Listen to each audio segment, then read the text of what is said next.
established.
And it's a good morning, good evening, wherever you are in the world. This is Mr. B, your host, and welcome to the show.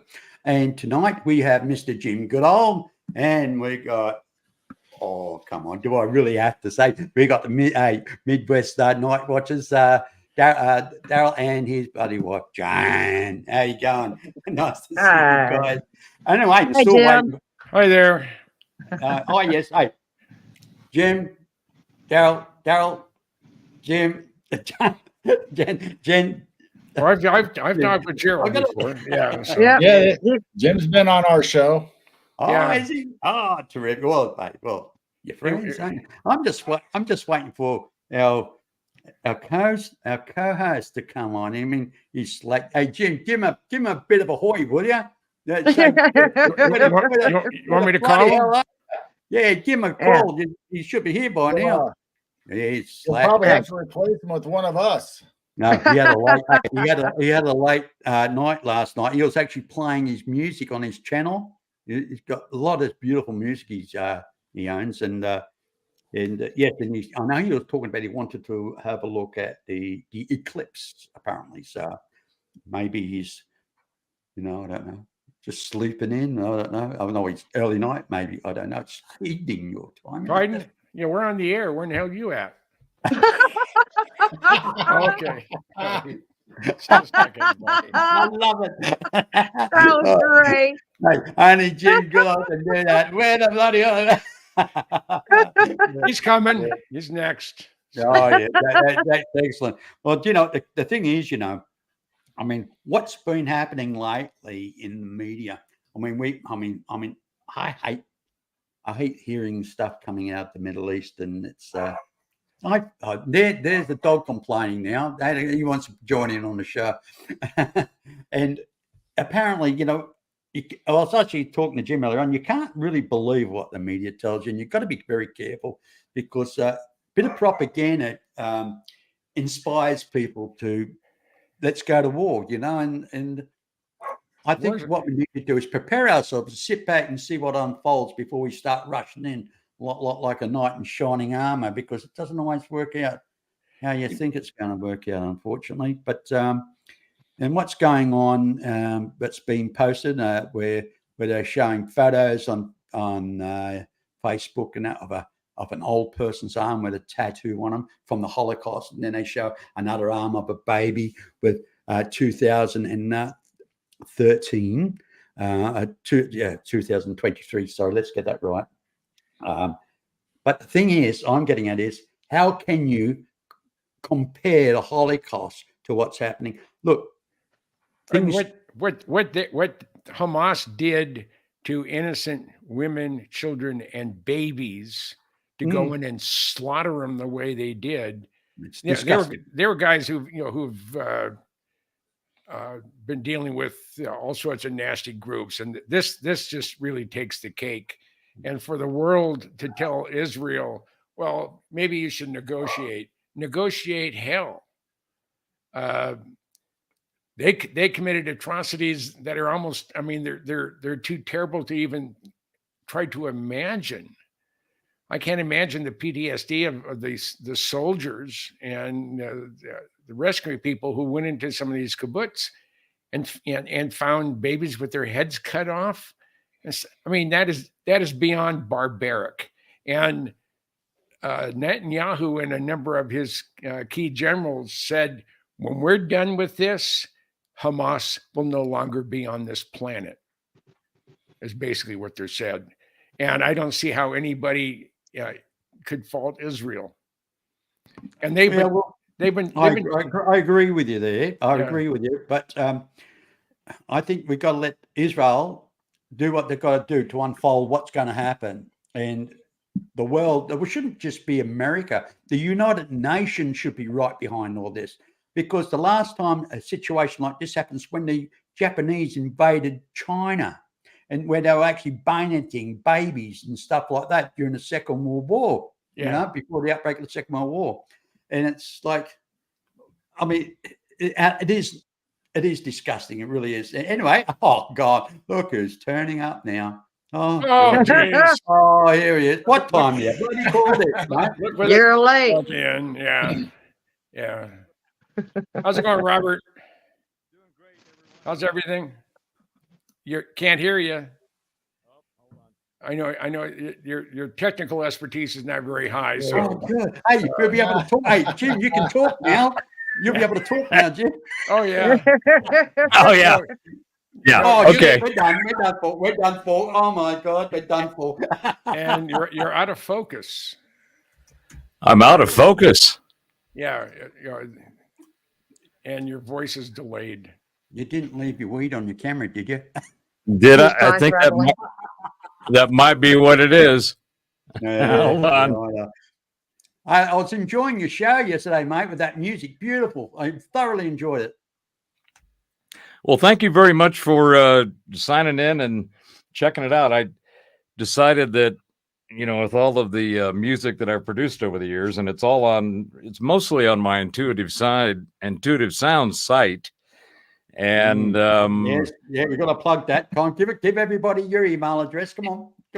Well, the website's intuitivesound.com. So it's intuitive, INTUITIVE sound, and it's all one word.com. And so I thought, well, I'm not sure how much I have, because I haven't really, done a whole look at everything that I have out there. Am I any clearer now? No, not really. But you've got a lag going on. I can hear your voice, but your lips are not moving with it. I know. Yeah, now you're frozen. Yep, now he's froze. Oh, dear. Should be is that any better? Much better. Yes. Yeah. Actually, I liked it better when it was fuzzy, but that's okay. Well, that's kind of the feeling and the mood of the day. Well, we're actually talking at the moment, Robert, about what's happening in the Middle East. Yeah. Right, with Israel and every else. And actually, I like Jim to be talking about, because Jim's been on quite a few of these aircraft carriers, apparently. And apparently, was it the Gerald Ford pulling into Israel? They had AC/DC music playing to it, which was really good. I tried to copy it to show it on the show, but these news medias are getting very smart now. They have a special link now that blocks you. You've got to go and get the permission. Bet you if you do go and get permission, they're going to want a few dollars. So anyway, well, such as life. So I guess I missed the first part of where you guys were talking about the generalness of it, and the beheading stuff, and basically, but I think that the details of the stuff that we're hearing are, in my opinion, is a lot of the theatrics, right? I think that what we're seeing is multiple we've been seeing this for a while. There's multiple movies on one screen. Mm. And I think that the bigger geopolitical and psychological perspective is the thing that I find the most interesting. When you look at, we talked about this last Monday night, I believe. When you look at just the metrics of the environment and what's going on, you got a 4 to 6 mile wide by 25 mile strip of land that around 2 million people are in. And apparently of that 2 million, there's roughly half of them are 17 years of age and younger. So the first thing I thought about was that's a very small piece of land, and you've got 2 million people with half of them are essentially teenagers or younger. That seems kind of odd to me, just listening to it and thinking about it. And then start looking at some of the other metrics as far as the amount of time. If you have an average age of half of your population of 17 years and younger, what was happening 17 years ago? 17 years ago was when Hamas took over from the PLO. Yeah. So apparently these people they don't have any economy. They don't produce anything. They basically live on donations and support from various countries and individuals and groups and so forth. But apparently these folks have been getting jiggy with it. And that's why there's this odd metric in the population. But then you throw in some of the other things like, the Mossad is one of the world's best known and respected intelligence and get shit done groups. They are respected around the world for their technical skills, their intelligence skills, their special ops skills, etc. So what was it that happened where there was the ability to breach this long-held security line that these guys have had in place and are well known for? So it seems to me, and we've heard these, and here's the first thing I should have said up front: anything you hear in the news, you can't believe. Okay, Right. including We're the talking about beheading, including the beheading of the kids. From what I've seen, that came from a reporter who said she heard it from soldiers, but there hasn't been any confirmation that I've heard or seen that they've actually found these beheaded kids. Doesn't mean it didn't happen. But the bottom line is, in the fog of war, the information that comes out is always you've got to be very skeptical about it. And I have basically, I try to employ a 24 to 48 hour rule on any information that comes out and just see where it sits, where it ends up. That's Because why we say sit back and see what unfolds. Anyway, See- let me ask Gerald. Gerald, what's your opinion on this, mate? How do you see this? Well, Israel has always been under attack just because, whether it's biblical or whatever, that they were the chosen ones, supposedly, the Jews.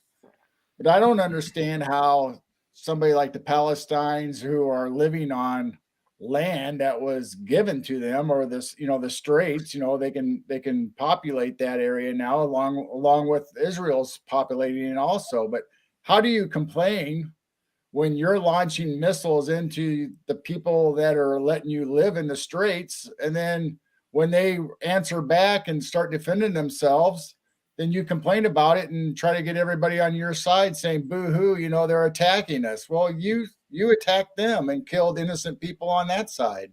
Yeah, and they can look at the Lebanon people in Lebanon. They complain now that the Israelis now got their gunships and they're firing into their country. But hey, come on, they didn't stop the terrorists from bloody sending rockets. I mean, surely they got their own security that they could stop all that. Just clamp down, no more. No, they're going to get it back. Why are they complaining? They're getting shot at. Well, mean- this goes to another one of the metrics that is very confusing that people don't have a lot of accurate information on, and that is this whole idea of territory, and both territory and this term of Palestinians. My understanding of the information I've seen is first of all, there is no Palestinian culture. There is no Palestinian people, not like the Hebrews, which people keep using the term Jews, but Jews was a term that was ascribed to them back in the Middle Ages.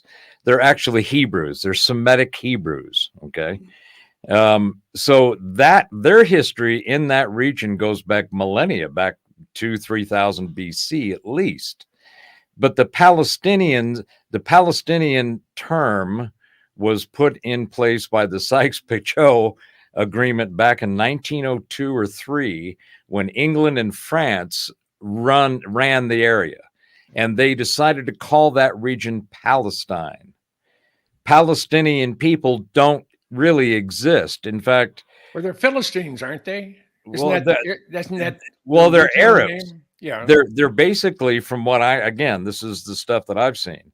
They are Arab gypsies. They live a nomadic gypsy lifestyle, and that is one of the reasons, because of the characteristics that lifestyle has. That's one of the reasons they've been kicked out of every other Arab country. They've been kicked out of Egypt, Jordan, Lebanon, Syria. Nobody wants these folks because they don't get along with others, and they are Arabs. There's no such thing as a Palestinian. There's no culture. They are so it was a region that was carved out back in the like I said, in 1902, 1903 by the guy that was representing England and the guy that was representing France, and that was this Sykes-Picot. You can look it up and read all about it. And what they did is they created this region. So the whole narrative of these poor people called Palestinians is wrong. There are no Palestinians. B, when you look at the characteristics of who these people are, nobody wants them. They keep getting pushed out of wherever they went. It's very similar to the Hebrews that they've gone through, but for a much longer period of time. And the problem is that they've allowed these radical ideologues in the form of Hamas, to run their little slice of land. And if you look at the charter for Hamas, that specifically spells out that one of their goals is the elimination of the state of Israel and the Israeli people. All right, well, Golda Meir said back in it was like 60s, said you can't negotiate peace with someone who wants to kill you. So I mean, that's what we're seeing right now. So you have a lot of these bleeding hearts that are low information, they're highly educated but very stupid. They haven't done the work to understand what is the actual event, what are the characteristics and the metrics of the event, and they're using the typical victimhood mentality they're being virtue signaling victims that they are claiming as victims when the people are actually the victims of themselves. So yeah, the stuff that's been going on, I think that Israel, the Mossad, the intelligence, they knew it was coming.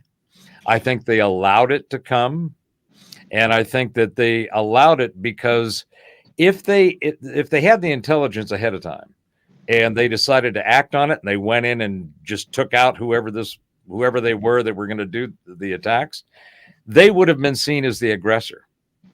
But by allowing those that were in Hamas that were planning this to go ahead and execute and then retaliate, they are no longer the aggressors. They are the responders. They are the actual victims.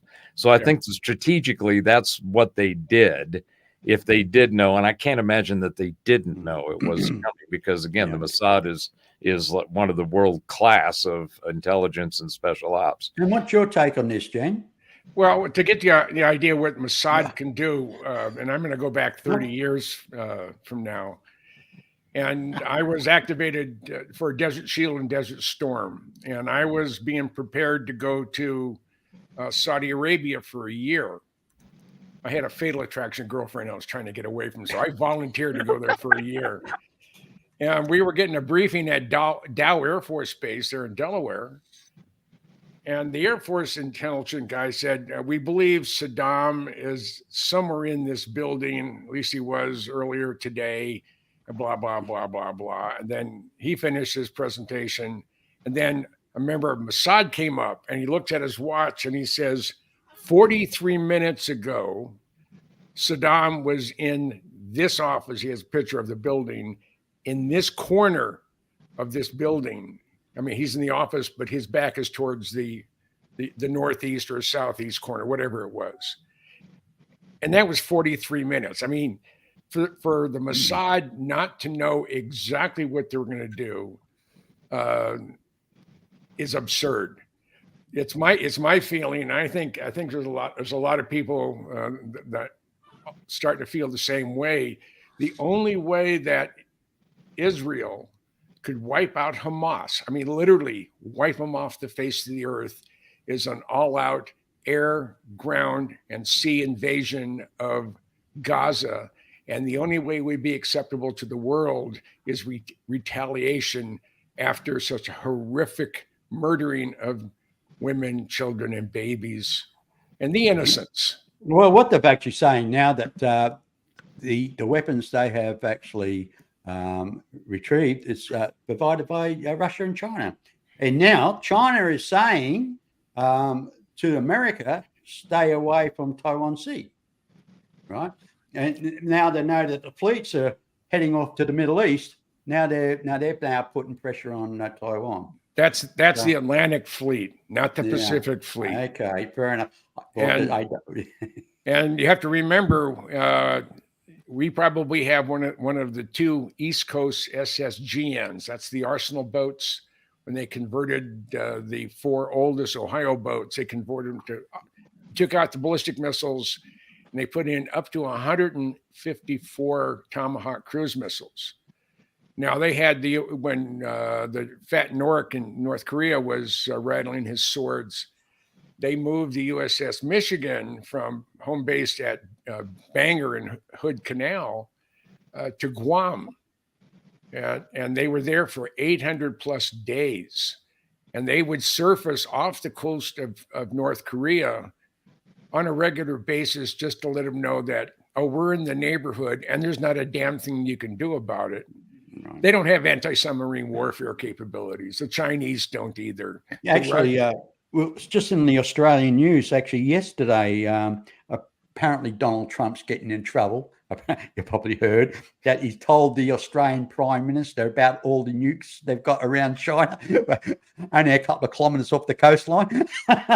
and of course, Donald Trump's now getting wrapped across the knuckles for letting out U.S. secrets to their allies. He doesn't do anything by mistake. Everything is planned. Absolutely everything. Anyway, Jan, what's your take on all this? You're sitting there nice and quiet, so come on. We'll get a feminine view on all this. So, All right. Well, I don't want to step on toes. No, but- for sakes. We're truth seekers here. No, we don't. I have my judge anybody. steel-toed shoes on. All right. Safe. Hey, we speak what we think. Doesn't make us right, but hey, I think we've all got slight different opinions, but we've got to respect each other's opinion. And Right. That's what it's all about. It's like digging into the truth because the media's not going to tell us the truth. No. Exactly. So we've got to work it out for ourselves, So what's your take, though? Well, I look at it, I am a Christian, but I also believe in the paranormal, the supernatural, cryptid UFOs, everything. So a conspiracy theory. So I put everything all together. But I've been studying Bible prophecy since about 1985. So you're looking at close to 40 years. So I have been watching the signs all these years, and I look at them as birth pains, like the Bible says that all this stuff is supposed to happen. It's meant to happen.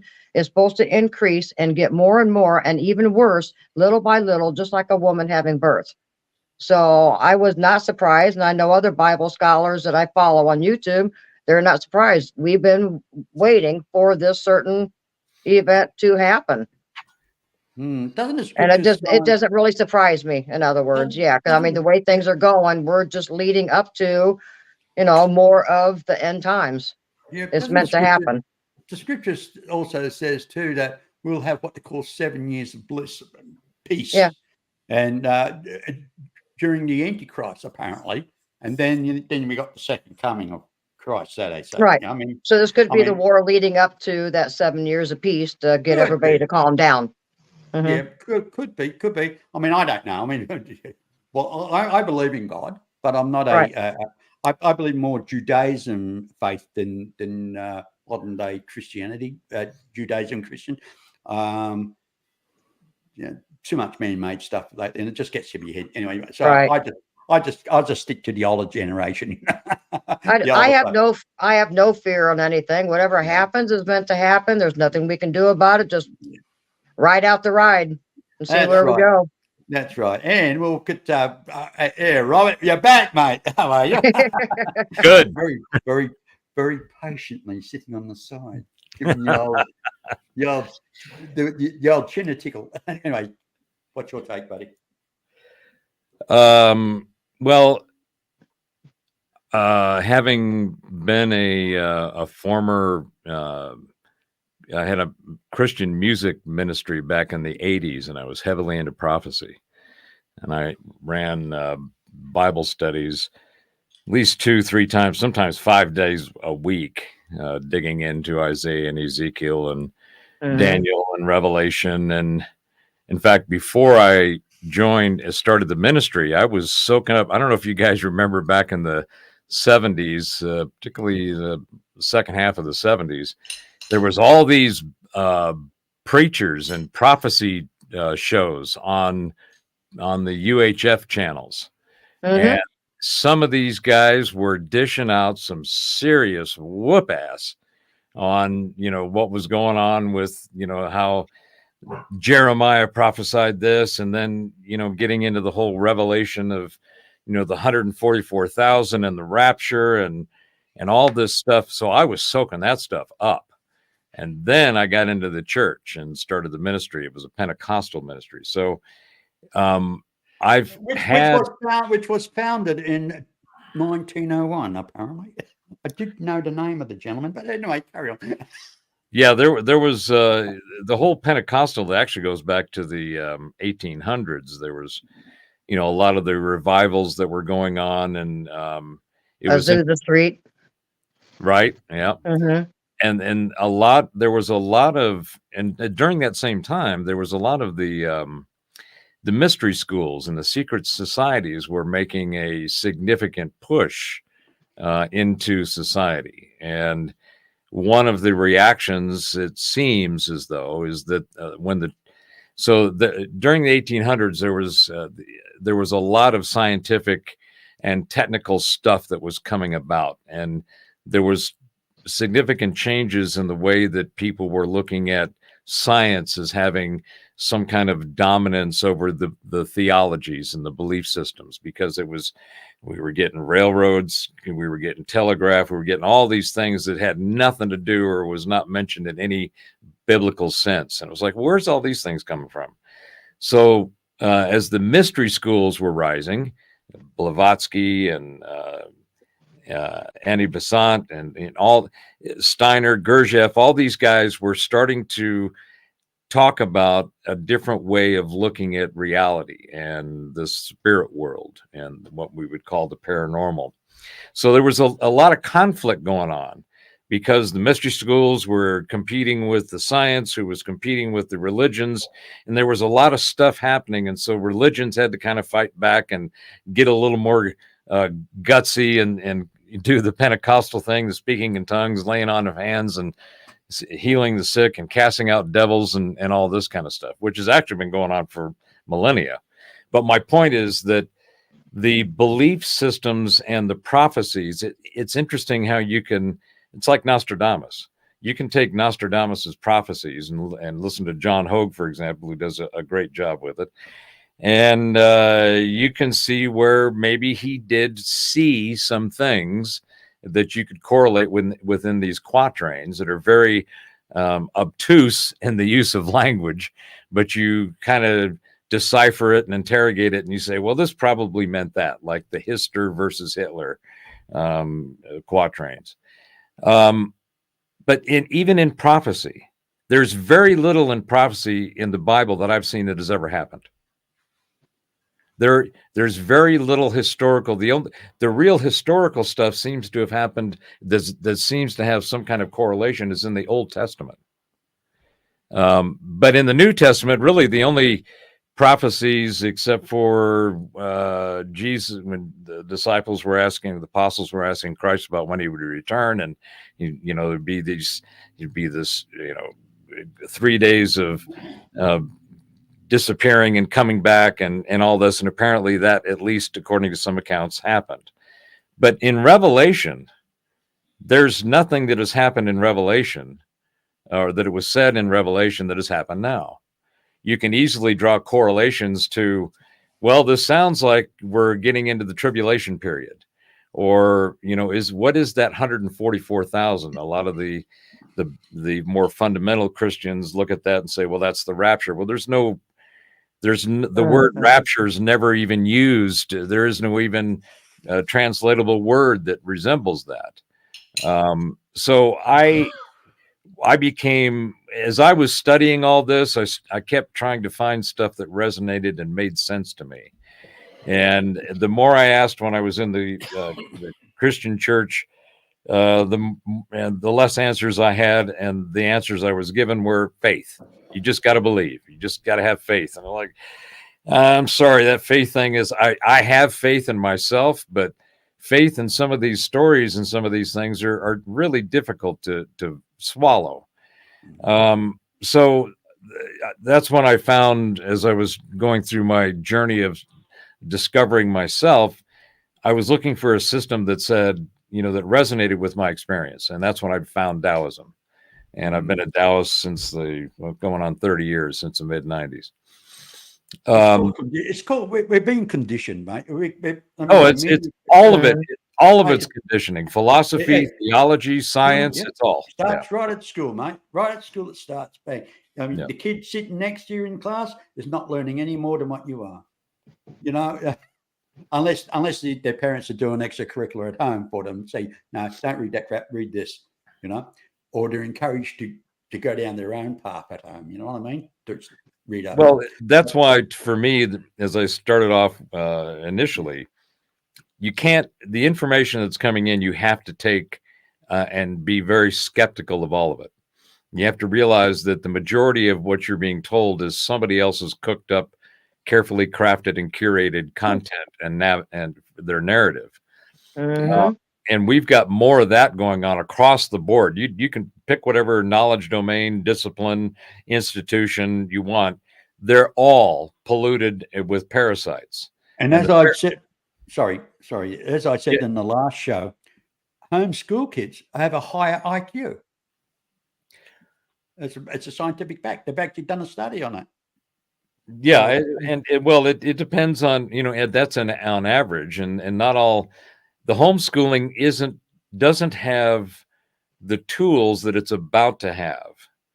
The ability, and I'm going to try to stay off this rant, but the technological evolution that we're about to see, and what we're seeing with this thing called AI, which is not artificial and it's not intelligence. All it is a hyper search engine across a database or databases. Okay. It's nothing more than Alexa and Siri and Google and Bing on steroids. There is no intelligence in there. It's actually more of, it's kind of like, how we have augmented reality? Yeah. I call analog. Doesn't have a soul, mate. Well, it can't, because it's not organic.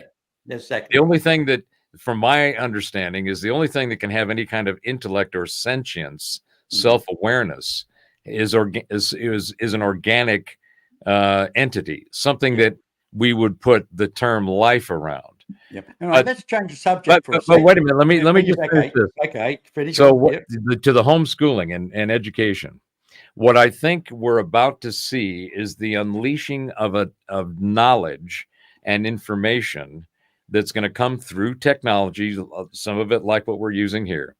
But this AI is going to become augmented intelligence or augmented intellect, which is really what it is. And people are going to be able to use it to go find information to learn from. There will be a rise of what I've called myself for many years. I'm an autodidact, right? Didact is somebody who learns, and auto is you do it yourself. We're And that's doing it from Google. We're doing it from Google now, aren't we? I mean, we want to know something, we ask Google. Well, I don't, but yeah, I mean that's a standard thing, right? And for marketing, I mean, what greater marketing is there than if you come up with the name of a product that becomes the activity? It's like Kleenex. Kleenex is a facial tissue, but Well, Kleenex became, the term that people, I need a Kleenex. The same thing happened with Xerox back in the 70s and 80s. Well, you need a Xerox copy. Well, that's a facsimile or a copy, a scan. It's not a Xerox. Xerox is the company. Unless that's perfect. That's you copied it on a Xerox machine. I had worked for Xerox for 11 years, and that was, I mean, Nice segue. that was a big thing. Yeah. You did not, you did not Xerox something. You photocopied it unless it came out of a Xerox machine. Then you can honestly say, Yeah, but this is a Canon also Xerox. had a machine too, didn't they? Yeah. And so did Epson had a machine. Yeah. Yeah, But, just a catchy name. but we used to have battles. But we couldn't even because at the time. Now I went to work for Xerox in '67. Yes, early '67. I worked in Hollywood. Boy, that was a trip. I had for a year. I had the studios, and then for a year I had everything on Sunset Strip from La Brea till Doheny. So I covered the whole gamut of Hollywood, and it was. And before that, I worked for the phone company in the Compton Watts area as a night repairman. That was really exciting back in the '60s. And then when I was my first day out of training, I was with a Tech 4. His name, everybody called him High. His name was really long, and he was really mad at his parents. He says, I was born here, even though they weren't.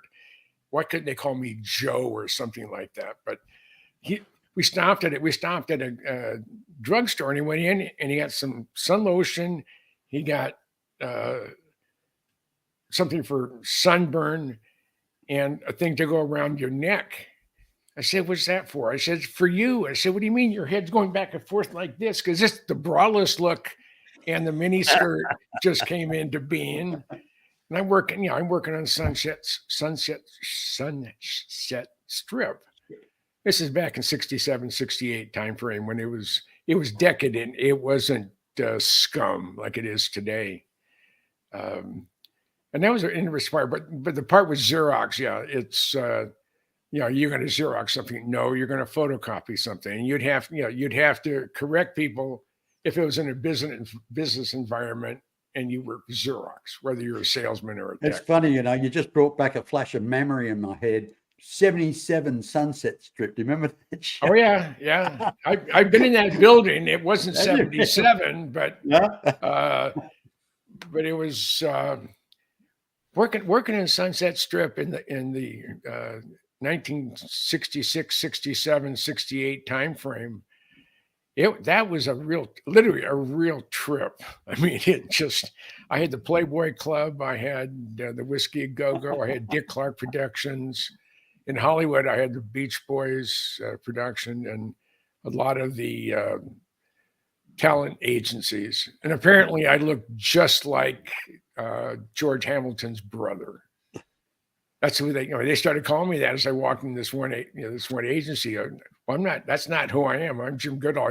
I'm your friendly Xerox tech rep. And it was a lot of what they called there was back in when Led Zeppelin came out in 70, 71, and a lot of the music critics were just, trashing it, going on. And one of the terms they used was, this is just pure debauchery. Yeah. It's like, I was listening, when I heard that, I said, I don't know what debauchery is, but I got to get me some of that. Yeah. Yeah. Is that like Lazar 115? Yes. Anyway, Jim, hey, I'd like to hear about your adventures going on these aircraft carriers, mate. Doing what? Your visits to the aircraft carriers. Oh, I had requested to be on a COD aircraft or a multi-seat fighter or attack aircraft and go out and spend a couple days on a Nimitz class carrier. And I was sort of turned down until my first big hardbound submarine book came out on the Los Angeles class. And I get a call from the Navy. And they said, we would like to invite you out to the Abraham Lincoln during carrier quals, starting, I think it was April, I think it was. And I said, sure. So it turns out that I landed on an aircraft carrier, on a COD aircraft. Yeah, and you sit backwards, which is weird. But I was by the only window, so I could see out just a little bit. And I was there for 2 full days, and there's 6,500 people on board that carrier. They have about 85 aircraft, of which 2/3 of them are fighter attack aircraft. They have a couple hundred tons of live ammo if they're going into a war zone. And they're absolutely incredible machines. I mean, they weigh 110,000 tons. They're the Nimitz class are 1,093 foot from bow to stern, and they're 400 feet wide, and they're floating cities. And that operation there, not only can they prevent anybody else from coming into the area to assist Hamas or Hezbollah, but in case of we're going to go in and we're going to rescue people, they have the resources, they have the helicopters, they have everything they need to be successful. They may even have a Navy SEAL team on board that can go out, and I'm sure there's in Soda, Greece, there's always a Virginia class fast attack submarine in the area, and same in Naples. And we always have a couple of our fast attacks in the area, as well as either one of the SSGNs, the Ohio boats that have conventional weapons. But in the North Atlantic, there's always an Ohio boat on patrol. They have And by the way, Jim, with these aircraft carriers, I mean, especially the General Ford aircraft carrier and the the Eisenhower aircraft. Yeah, the Eisenhower hasn't quite left yet. They were. Yeah. Don't they go in a flotilla? Like how many ships would be actually escorting them? There's usually 8 to 10 ships, destroyers, cruisers. But what they also have, they have at least one, usually 2 submarines associated with it. So no one's going to be able to sneak up behind them or underneath them and blow them out of the water. We have, and this is what a lot of people don't realize. They hear about the aircraft carrier, but they don't know the force behind that aircraft carrier, what's escorting it, And I mean, they have the Aegis class destroyers, the Arleigh Burkes. They have anti-satellite capability. They have ABM, anti-ballistic missile capability. They have the Spy 1 search radar on the Aegis class destroyers, which is very much like the big pave paws they had up at Shimmy and at Beale Air Force Base, and I think in Thule. So we go in the area. None of our ships go in the area alone unless they're a submarine. Yeah. And plus a new tech they got, they've got this new laser weapons now. Actually, they've even got these missiles now. They don't. It's just pushed out by pressure. It doesn't even have jets or anything on it. It's just like an iron rod with a high explosive tip on them. It's strange. Yeah. And the nice thing about our submarines versus everybody else's.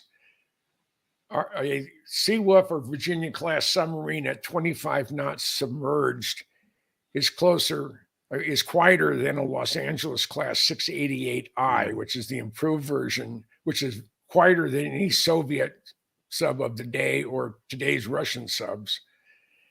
And it's at 25 knots submerged, a Seawolf or Virginia class is quieter than a 688I is tied up to the pier. Yeah. They don't Well, you make know, They don't make Sorry. noise. They don't make Well- noise. And the Ohio boats, that's our deterrent against China, Russia, North Korea, or the idiots in the Middle East. That's our ace in the hole. mm, mm. And they I mean, practice emergency drills every day they're on patrol. Yeah. And you don't operate by any you operate by Zulu time, which is is it GMT? GMT. Yeah. Yeah.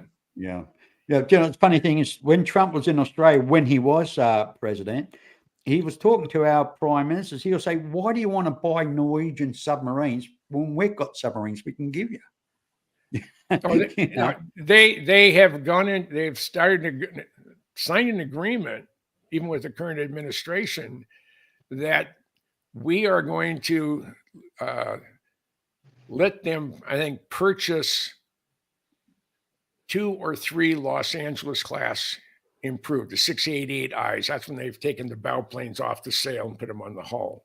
Mm. And they also have the 12 vertical launch tubes in the bow.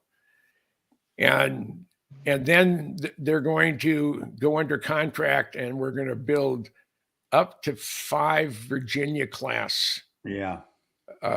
fast attacks. And part of the provisions that I think the reactor area, everything to do with the nuke part of the propulsion, would be handled even with on the 688s in the Virginia class, will be run by the United States Navy. They'll give them everything else, but that technology, they want to keep close to their vest. And New Zealand was I think kicked the can around, but they had a very liberal government. But I just read today that the liberal government of New Zealand have been ousted, and they have a conservative leader again. So Yeah, they had apparently New Zealand left the ANZUS Treaty a couple of years ago, I think, and but they'll come back to the fold. They will come back to the fold. yeah. You just- But you just- to go back to the Nimitz class carrier, the Gerald Ford class carrier, they're incredible. They're incredible war-making machines or rescuing machines. They can make tens of thousands of gallons of fresh water every day. They have 2 very large reactors. Now, on a submarine, they make about 12,000 gallons of fresh water a day. And you say, well, how would they need that much water? Well, the primary, the thing that gets water the first is the reactor, and then the needs of the crew after that. Is it also part of an air purification as well? They have scrubbers in there that scrubs the CO2 out of the atmosphere, and they have they burn hydrogen to clear that out. The only limiting factor on a submarine is food. They make their own water, 12,000 gallons a day, and they make their own air. So, but the one thing on the submarine crew is when they come back off of patrol, they call them stinkies, because when if they've run the diesel auxiliary motor, the whole inside of the sub is going to stink like you're living inside of a motor. And the other thing, you can't use deodorant, because the active ingredient in most deodorants will clog up the CO2 scrubbers. Right. Okay. So Everybody's a little bit on the nose, eh? yeah. And in the nose. Yeah, and I have to wait to get on an SSGN to have my 3rd volume on submarines done. That's on the Ohio boats. But I have to re-request a trip on a Virginia class submarine leaving Puget Sound Naval Shipyards after refit, heading back to Pearl Harbor, and they take 10 days to do that. They can do it like in 7, but they go through and they go to test depth. They do the 1 or more emergency blows, and it's gonna be fun. It will be my. I've already been at 400 feet deep on a ballistic missile submarine, so. Moon at Noon, explains the hazardous duty pay, and they don't have any problems in reenlistment in the submarine service, both in the enlisted and the officers' ranks. They just, if you're a submariner, that's something that's in your DNA, and I just admire them. And I've had so much fun working on my submarine books. My newest one comes out on November 21st, and it's called Nautilus to Columbia class. And I cover 227 nuclear-powered submarines built or under construction for the United States Navy. Send me the cover of that, will you? That I can post it on my page, will you? At a later date. I will do this as we're chatting. Okay. Let me see, where the hell we at?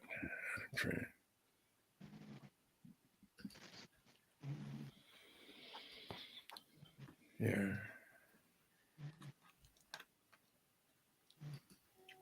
And I'll let you guys gab as I'm trying to. So I was going to ask, what do you guys think about the prospect of this going into a regional World War III kind of motif, and a scale of 1 to 10? B, what do you think? Well, I guess I'm on screen. Yeah. It makes me wonder, if since China has their own little subcategory war going on, and you have Israel and you have the highlights across the whole globe, is this a pre-stage for what's going on behind the scenes so China and Russia can do their thing? Or I mean, that's what I'm trying to figure out is. I think that's quite possible. I mean, they keep the left hand busy while the right hand's doing the dirty work. Yeah. Yeah, but right now, China's largest investment organization is the real estate grouping. I can't remember. Evergrande. Yeah, it's going broke, isn't it? Yeah, and apparently they may go tits up. That may be the end. Well, so let me go back to my question. A scale of 1 to 10. And Gerald, I appreciate what you were saying about, the whole idea of what's going to happen with Russia, with China. You've got Saudi Arabia that's in this mix. You've got South America. Was it Argentina just declared 130% interest rate? You've got the entire South American economies basically falling apart. You've got Ecuador having all kinds of problems. There's supposed to be an election, I think, this weekend. There's amid all kinds of gang violence. There's a bunch of conflict going on all over the place. Some of it is connected, but a lot of it is not. A lot of it, to me, seems to be a bunch of shit just falling apart, stuff that's broken, and not unlike our southern border. So let's go back to what's happening right now as it relates to the Hebrews and the Gaza Strip with these gypsy Arabs in it. On a scale of 1 to 10, do you think that this conflict will be the catalyst for a World War III? Mr. B, what do you think? Scale of 1 to 10. I'd give it a 7. 7? Yep, 7 straight out. So you think that it's a possibility, but there's still a probability or possibility that you think it's a probability, but there's a possibility that it won't. That's 3. If they tread lightly, it won't happen. But if they rush in like a bull in a china shop, yes, it's definitely going to happen. It's a hard one to play. Jane, what do you think?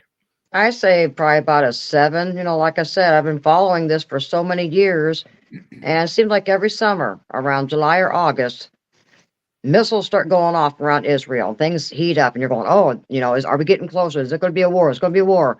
Well, this year it actually is a war. So, is it going to continue, or is it going to calm down again, like it seems like it does every single year? So let me just probe a little bit on that. Is this really fall into the traditional war category? I don't know. I mean, It doesn't who seem to me declared it war? They've been going missiles back and forth for so for many years. over a decade Yeah, or right. more. So this really doesn't seem like a war. It seems like a regional skirmish to me. Mhm. So who declared it a war? Well, the talking heads, the people that Okay, want us to think that that's what's going on. But right. I don't, to me, from what the information again that I'm seeing, I'm very skeptical, but I don't see a war. I see a Right. clash of a bunch of people that haven't gotten along together for since they became who they are. And one is big and mighty, and the other is tiny and spunky. And the Right. spunky ones decided to try something that is going to be most likely the end of them.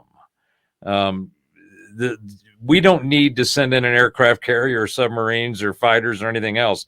Israel is completely capable of taking out this Mhm.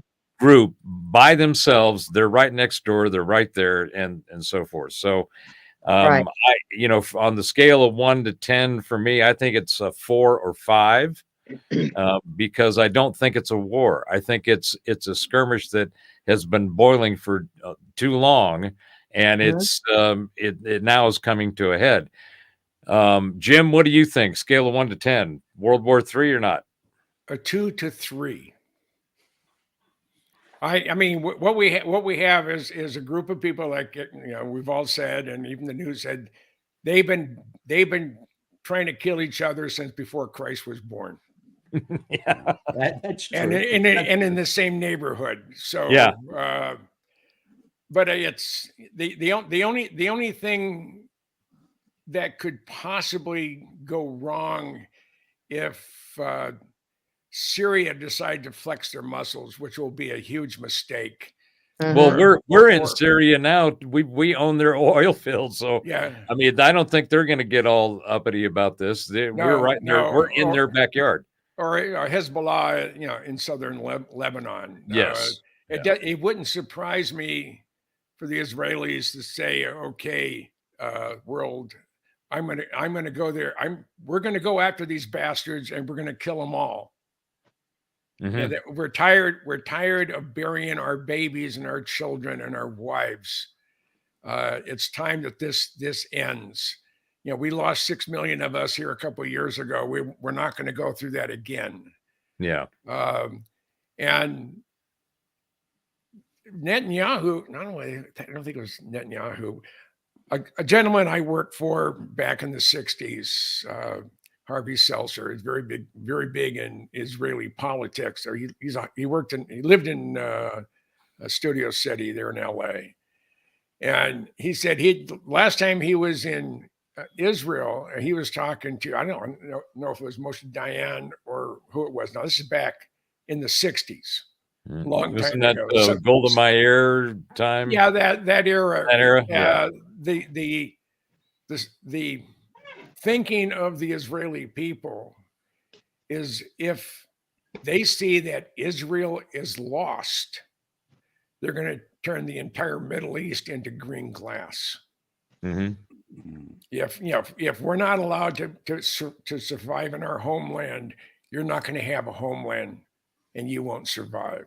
Yeah. So what Hamas did to Israel a week ago is I hear what Yamamoto said about attacking Pearl Harbor. I said I think we just awoken was it a tiger or a dragon? I can't remember which one.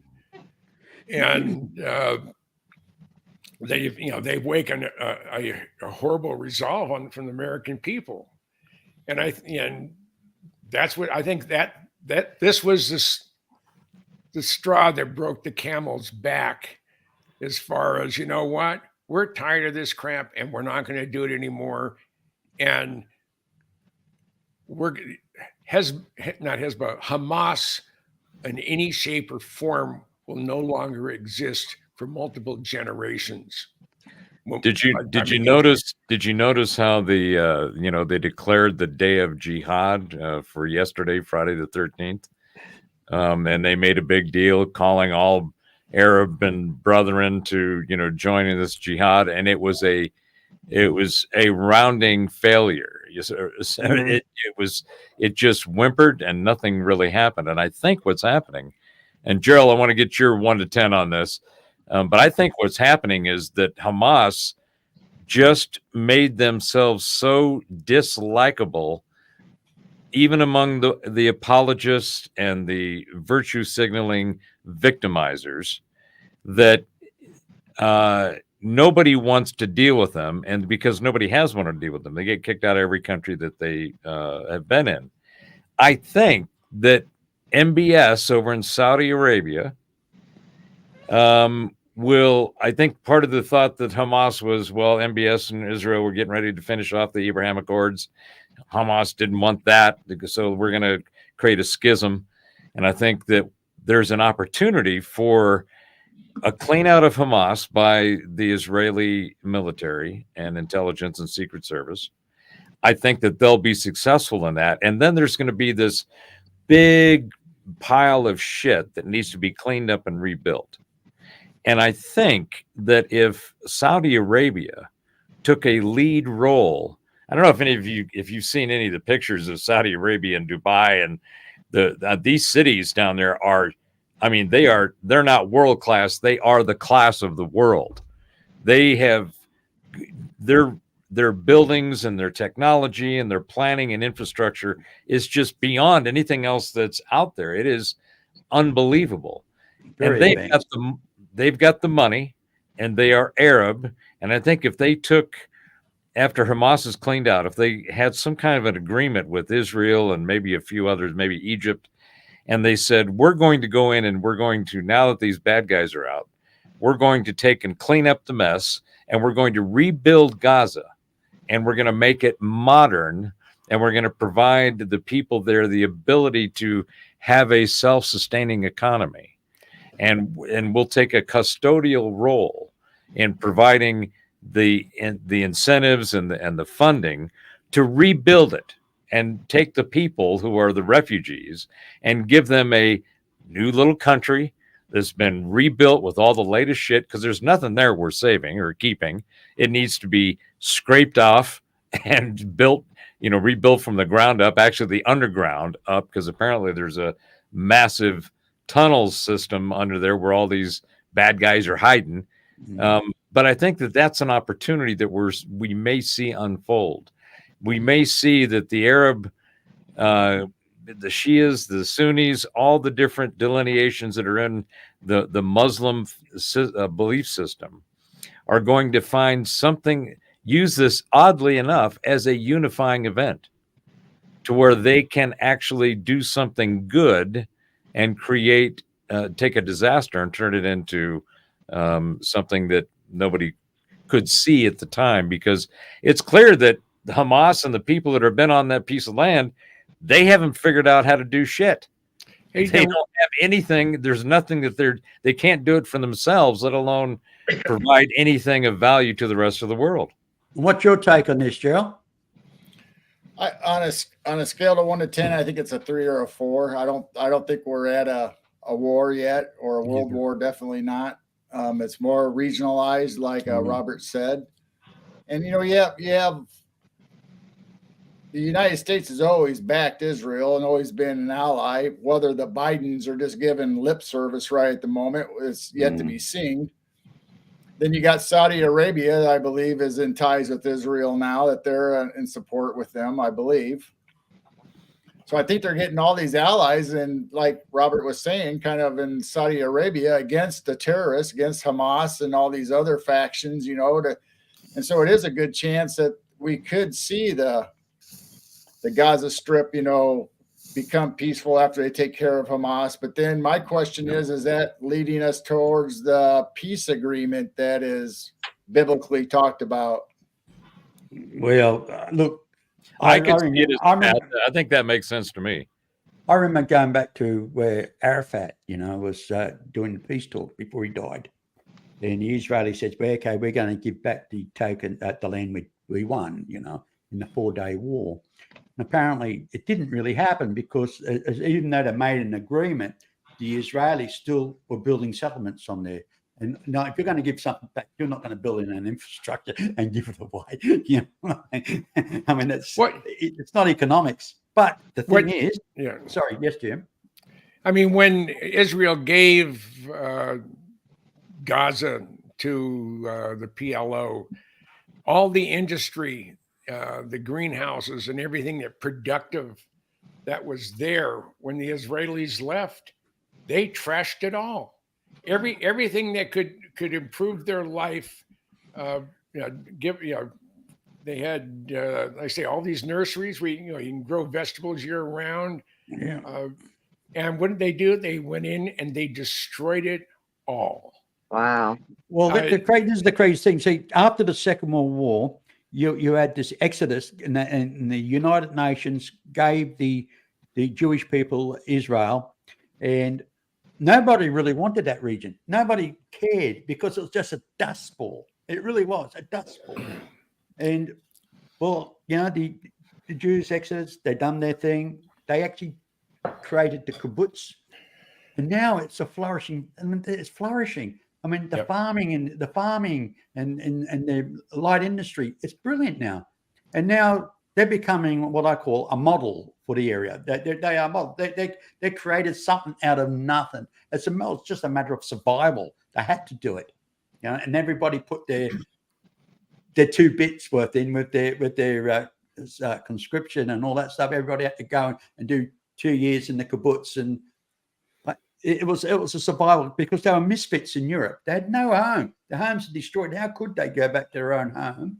Well, but when other people have taken over their residence after being kicked out, and Doesn't that sound like the history of the Hebrews?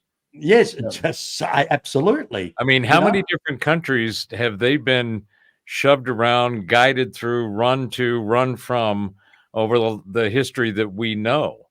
I mean, there's apparently a fair amount of Russian Hebrews that are in Israel that are a part of that population. And let me throw this one other thing out. I think that this is also not only the opportunity to take out Hamas, but I think if I was to ask you what is the most valuable information on the planet right now, just the information and the most valuable, what could it be?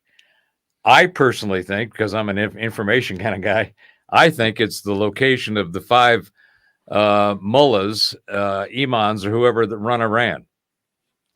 I think that is the next target because apparently not only Iran, but you've got Qatar and a few others that have been basically providing all the funding for the quote unquote Palestinians that are not Palestinians, that are they're Gazians, if they're anything, right? Because they're in this Gaza Strip.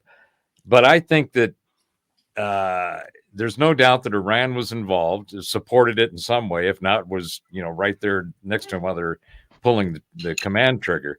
But I think that this is going to be an excuse to go get rid of those guys. And I think that would be another one of those wins in the long term, because the population of Iran, if you look at Tehran in the 70s, any video from the 70s and early 80s, well, the Shah was there. I mean, it looked like Philadelphia. I mean, the Iranian people themselves are very pro-Western. They like the whole Western culture, and they imitated it. And but their politics are scary. They're the biggest threat. Their politics. So if you took out the mullahs and the ayatollahs and you got rid of those so that the people could be liberated, I think that Iran could very easily become an ally. So if you've got Hamas gone, You've got Saudi Arabia, and they're helping rebuild this strip of land for these refugee people. And you get the mullahs taken out of Iran. They're all of a sudden the entire region and the dynamics there changed dramatically, in my opinion. I think it becomes something like you were talking about with this, this peace period. That could be something that those events could be the kind of events I think it would take to get us into a peaceful Middle East in at least the short term. So Iran, what do you guys think? Do you think Iran and the mullahs are next? Oh, definitely. I Something's have some Iranian friends, and they said you won't find a more pro-Western Middle East country than Iran. Mm-hmm. And it's just that 2% or the 5% of the mullahs and the wannabe dictators. They're religious sect, mate. Let's get it straight. It's their religious nuts that are doing it, And isn't it interesting? That's the same thing that's going on in this Gaza Strip Palestinian thing.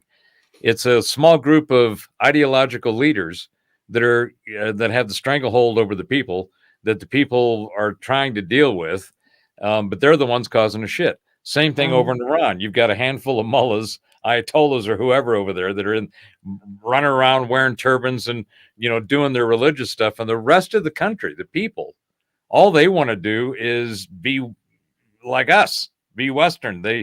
So I think the decapitation of these heads of these ideologies that have been driving the strife and the crap is what we're about to see.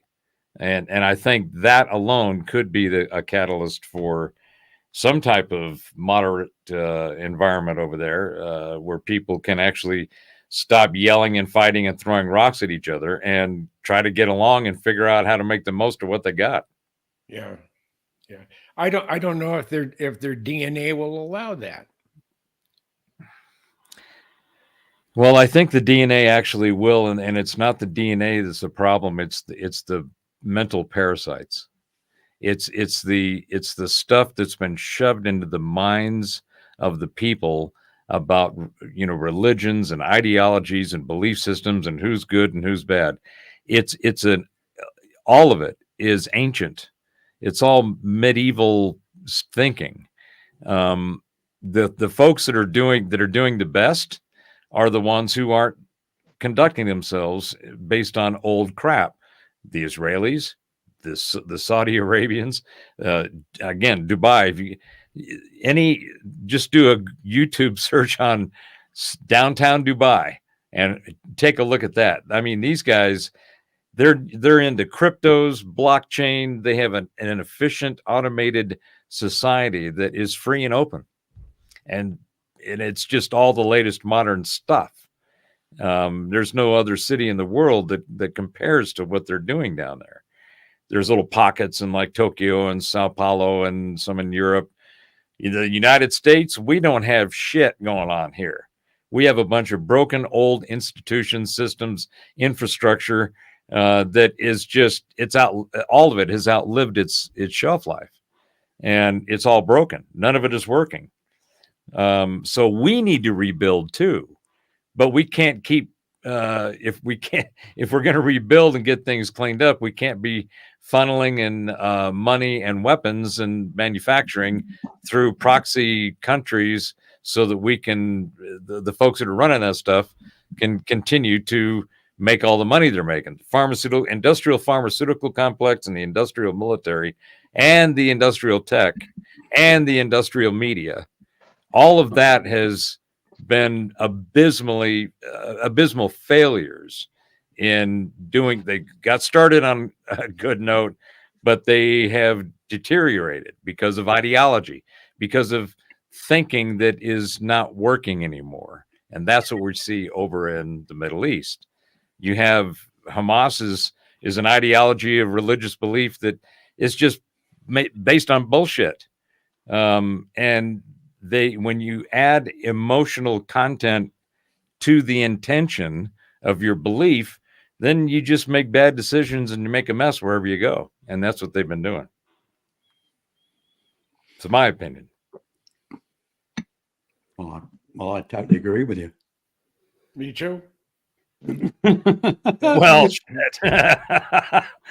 And, So- yes, carry on. Carry Yeah, on. Well, I was just gonna say- I had to make a comment to Jane. Yes. I just realized you have an eyeball just right next to your ear. Yeah, no, I can see both sides. I mean It's that an owl, isn't it? something I wasn't paying It's attention. a nice to it, but- headrest you get there, that furry, Yeah. furry headrest. Yeah, Yeah, it just sort of caught my attention. Oh, your kitty. Yeah, and I go, well, yeah. No, it's a tiger. It's a tiger, isn't it? Hey, yeah. yeah. And I have one down here wanting on my lap Yeah. also. Well, I have a rescued German Shepherd dog, and she's Aw. named Scarlet. She is just she's as sweet as could be. She was She's born your and best mate, mate. she was born and raised on the street. Of Aw. Phoenix. I think once she was weaned, she was on her own, and they picked her up. She was about a little over a year old, as they figure.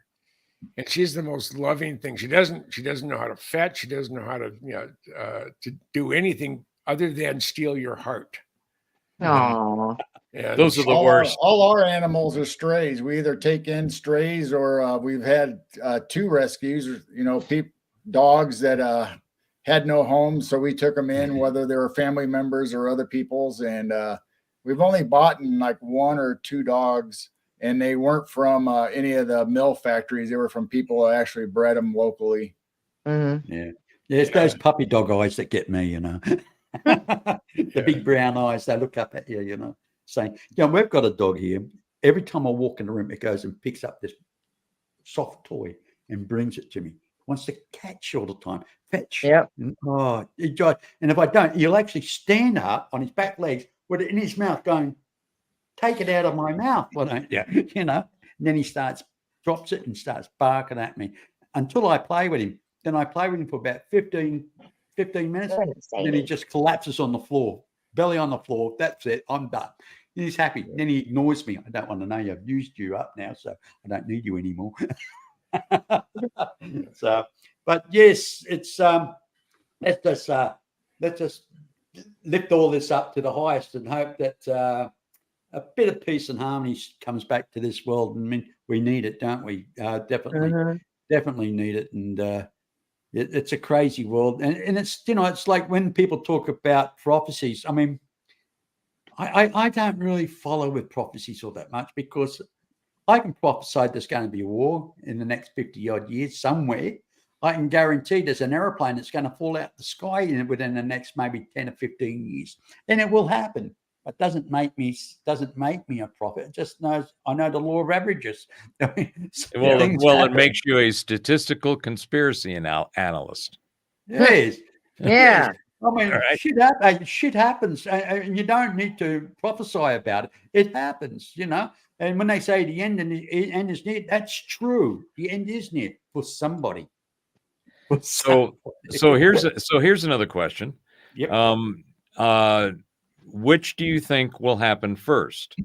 The end of this conflict, this skirmish that's going on now in the Middle East with Israel and Gaza, or the end of the Ukrainian war?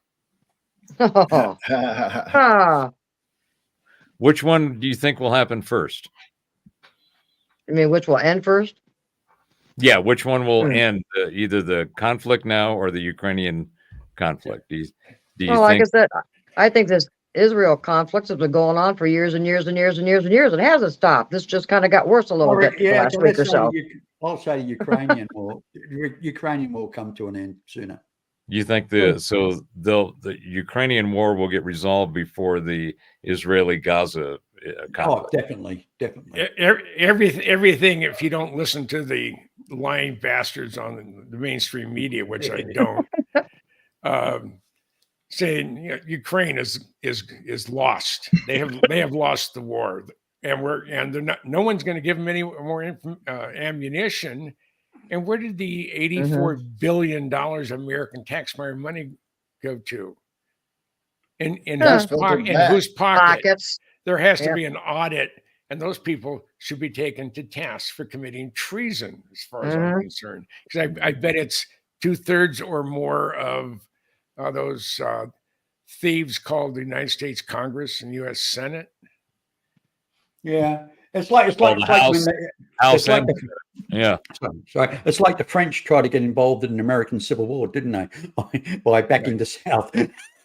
Yeah, yeah. You know, Oh same well. same Oh, well. scenario. You know, same Yeah. scenario. But the South Or, lost. or BlackRock and Vanguard in the U.S. Yeah. Oh, it's, So, Gerald, what do you think? Ukraine first or the Israeli conflict with Hamas first? Well, I as far think as the Ukraine and Russia war is going to end soon, but like you Mhm. said, we could have a peace treaty or a little silence on the Gaza Strip before that ends, just because all eyes are on Israel right now. Mhm.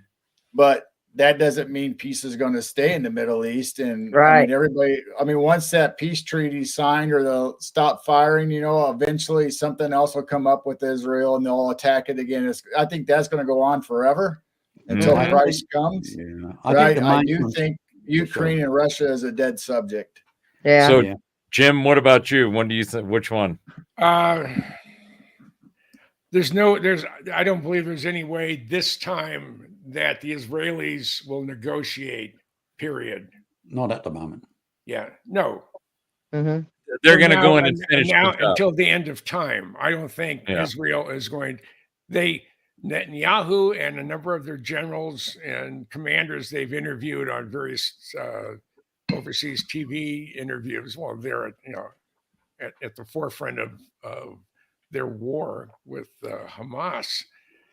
They said we're not going to stop. This is a army officer. I think he's a general, but I'm not sure.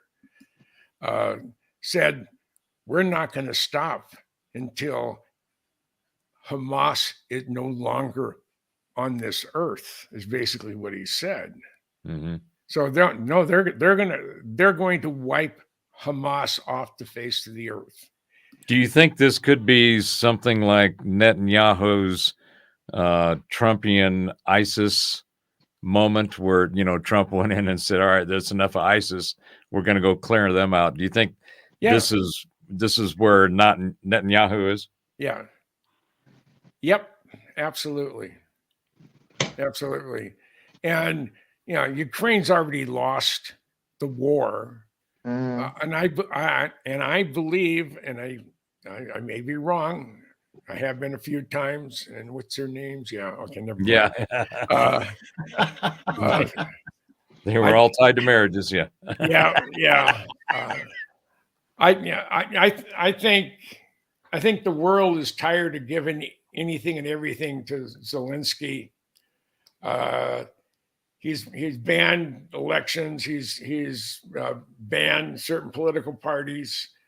He's banned certain religions. He shut down churches, political folks. Yeah, I gotta say that I'm gonna give Zelensky the award, the top dog award, for creating the biggest GoFundMe in known history. Yeah. yeah. I mean, Uh-huh. this guy, all he's doing is going around and trying to sell his shit, and and get people to donate. I mean, I don't think there's even a whole lot of strings attached to a lot of the money that's been put over there.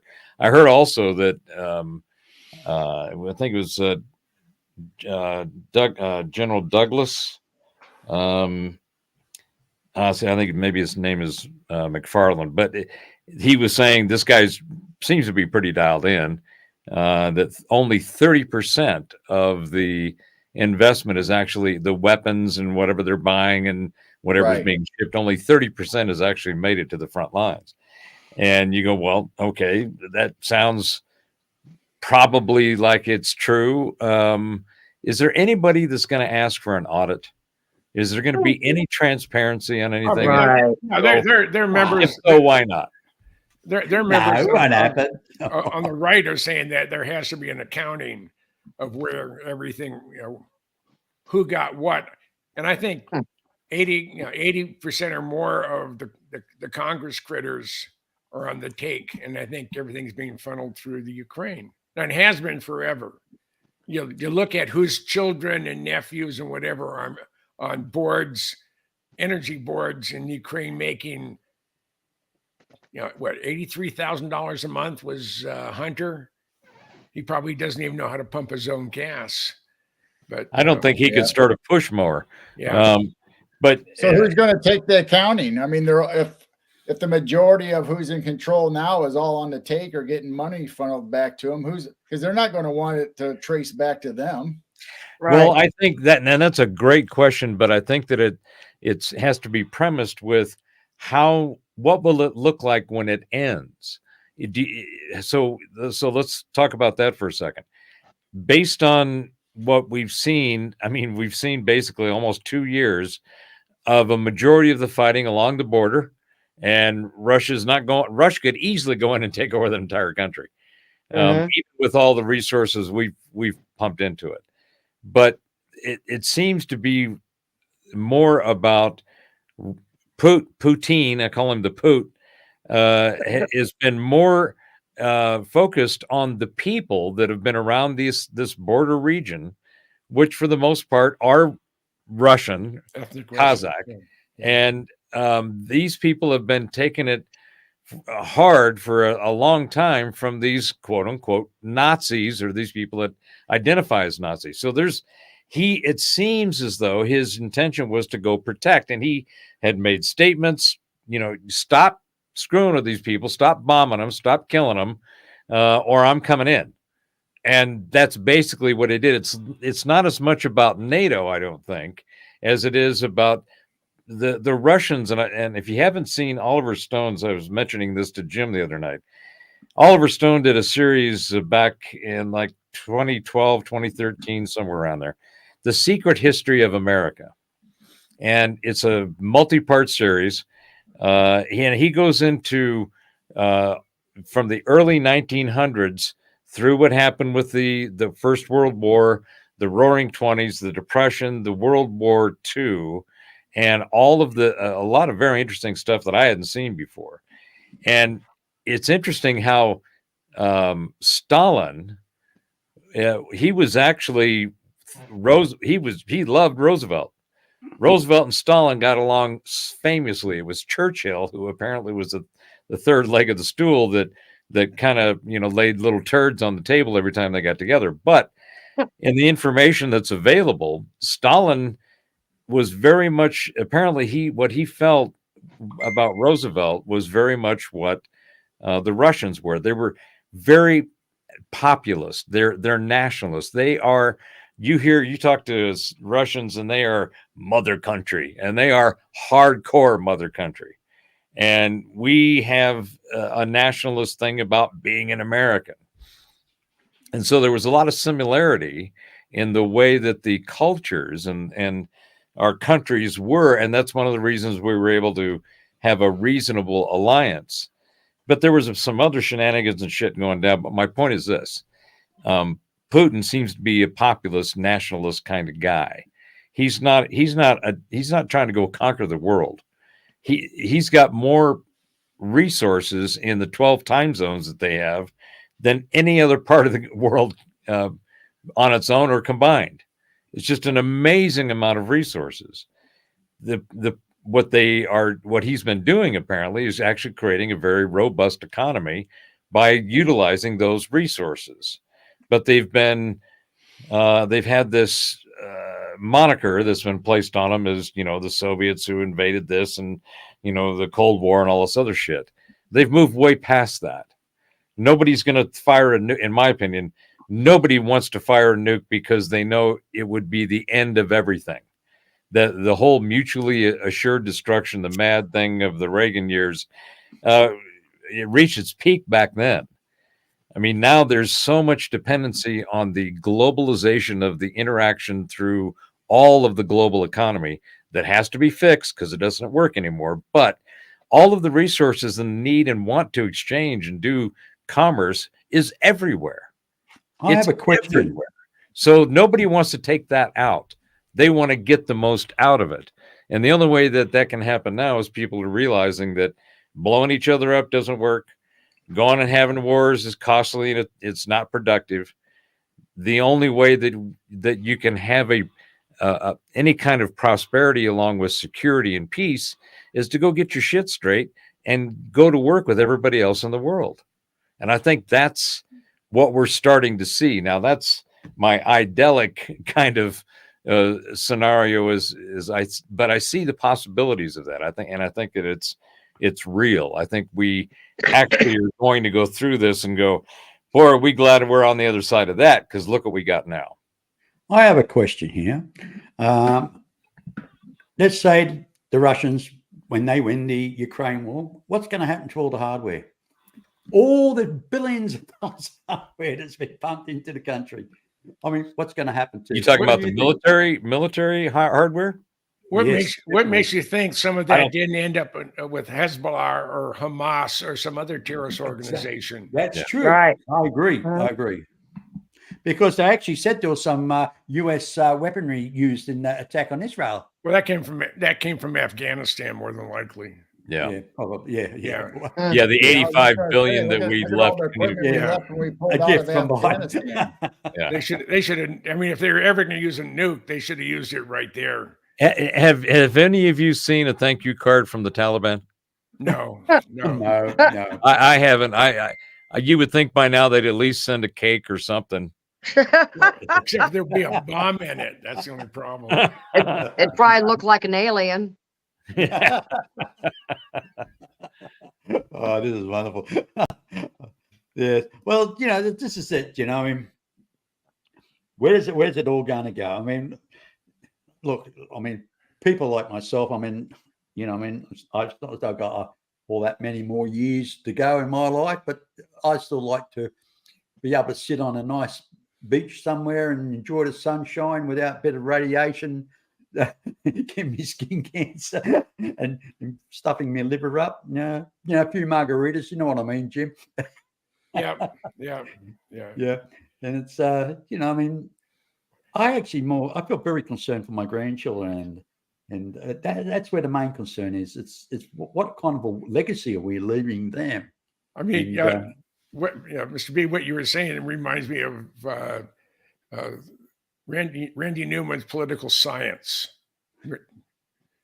Robert, do you ever remember that one? Yes. I mean, There's a sort of- flashback. Whoa. highlight me. Hey, highlight me. I mean, I really don't. I'm not there with you guys on this one. Go on, share, Yeah. share. Come on, share. No, I think I don't know. I'm an optimist. I have to be. Mhm. We all got to be. And I know I know in my heart I'm going to live another 20 years at least. And that bothers me a little bit, but that would put me almost at 100. Yeah, I've got long life longevity in my family. It goes right up into the mid-90s. Yeah. So, yeah. Yeah, Well- I had the same, but I don't know what it is, but somewhere in my 30s, I started thinking about, well, shit, I'm reached my 30s and nobody thought I'd get that far, and the 40s are just there. So let's see what happens there. And the next thing, it was the 50s, and then it's the 60s. But even back in the 30s, I thought, I'm here for a reason, and I got stuff to do. And the longer I'm here, the further behind I get.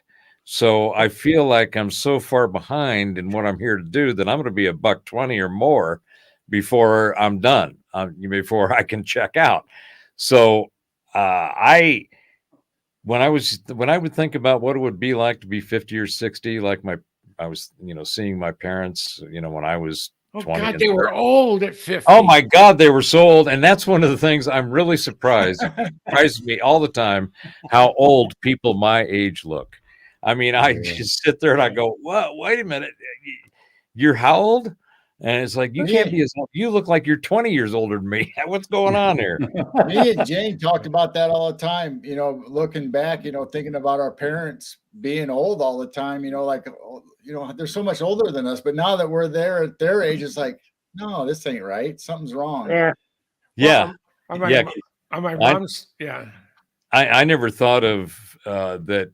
What I thought of being this age when I thought about it, 30 or 40 years ago.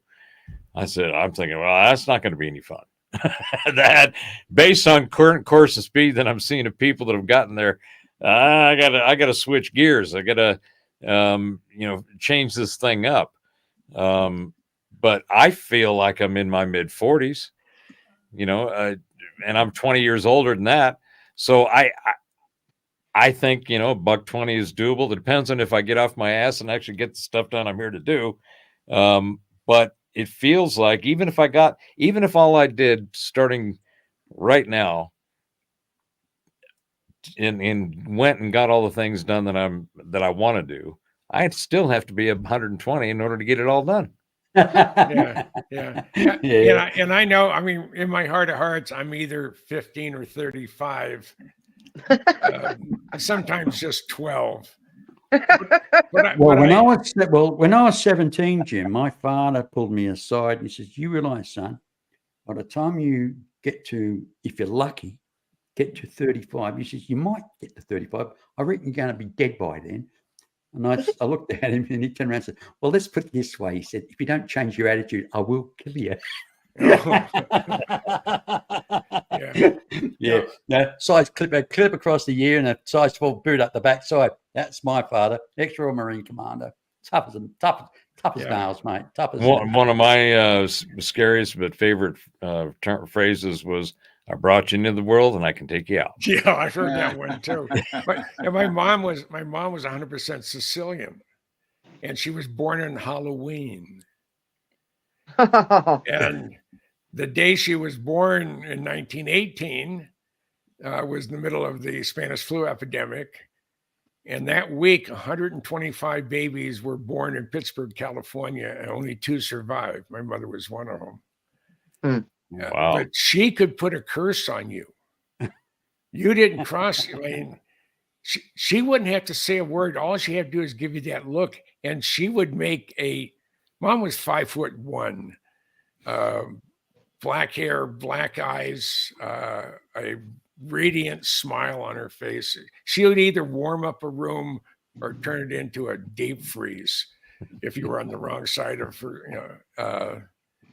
She was something else, but she could look at someone. She could read personalities.